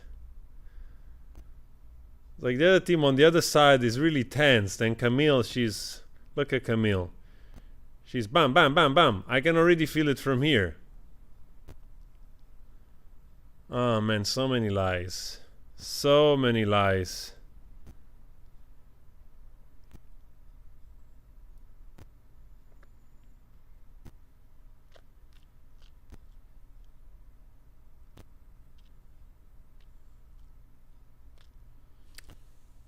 So many lies.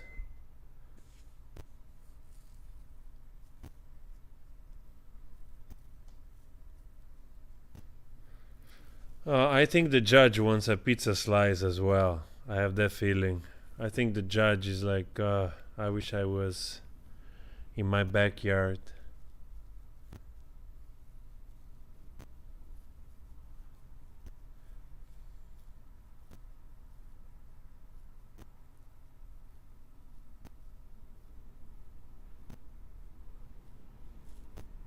Look at JD. JD literally is back into drawing, like I told you before. He needs to get back into, like, he's, you know, he's not surrounded by people.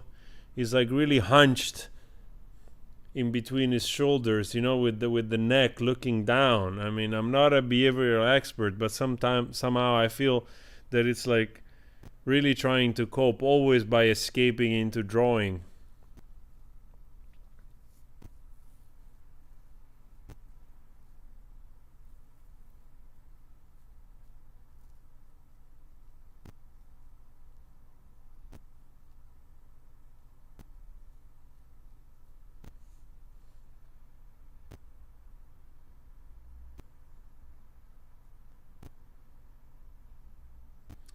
My God.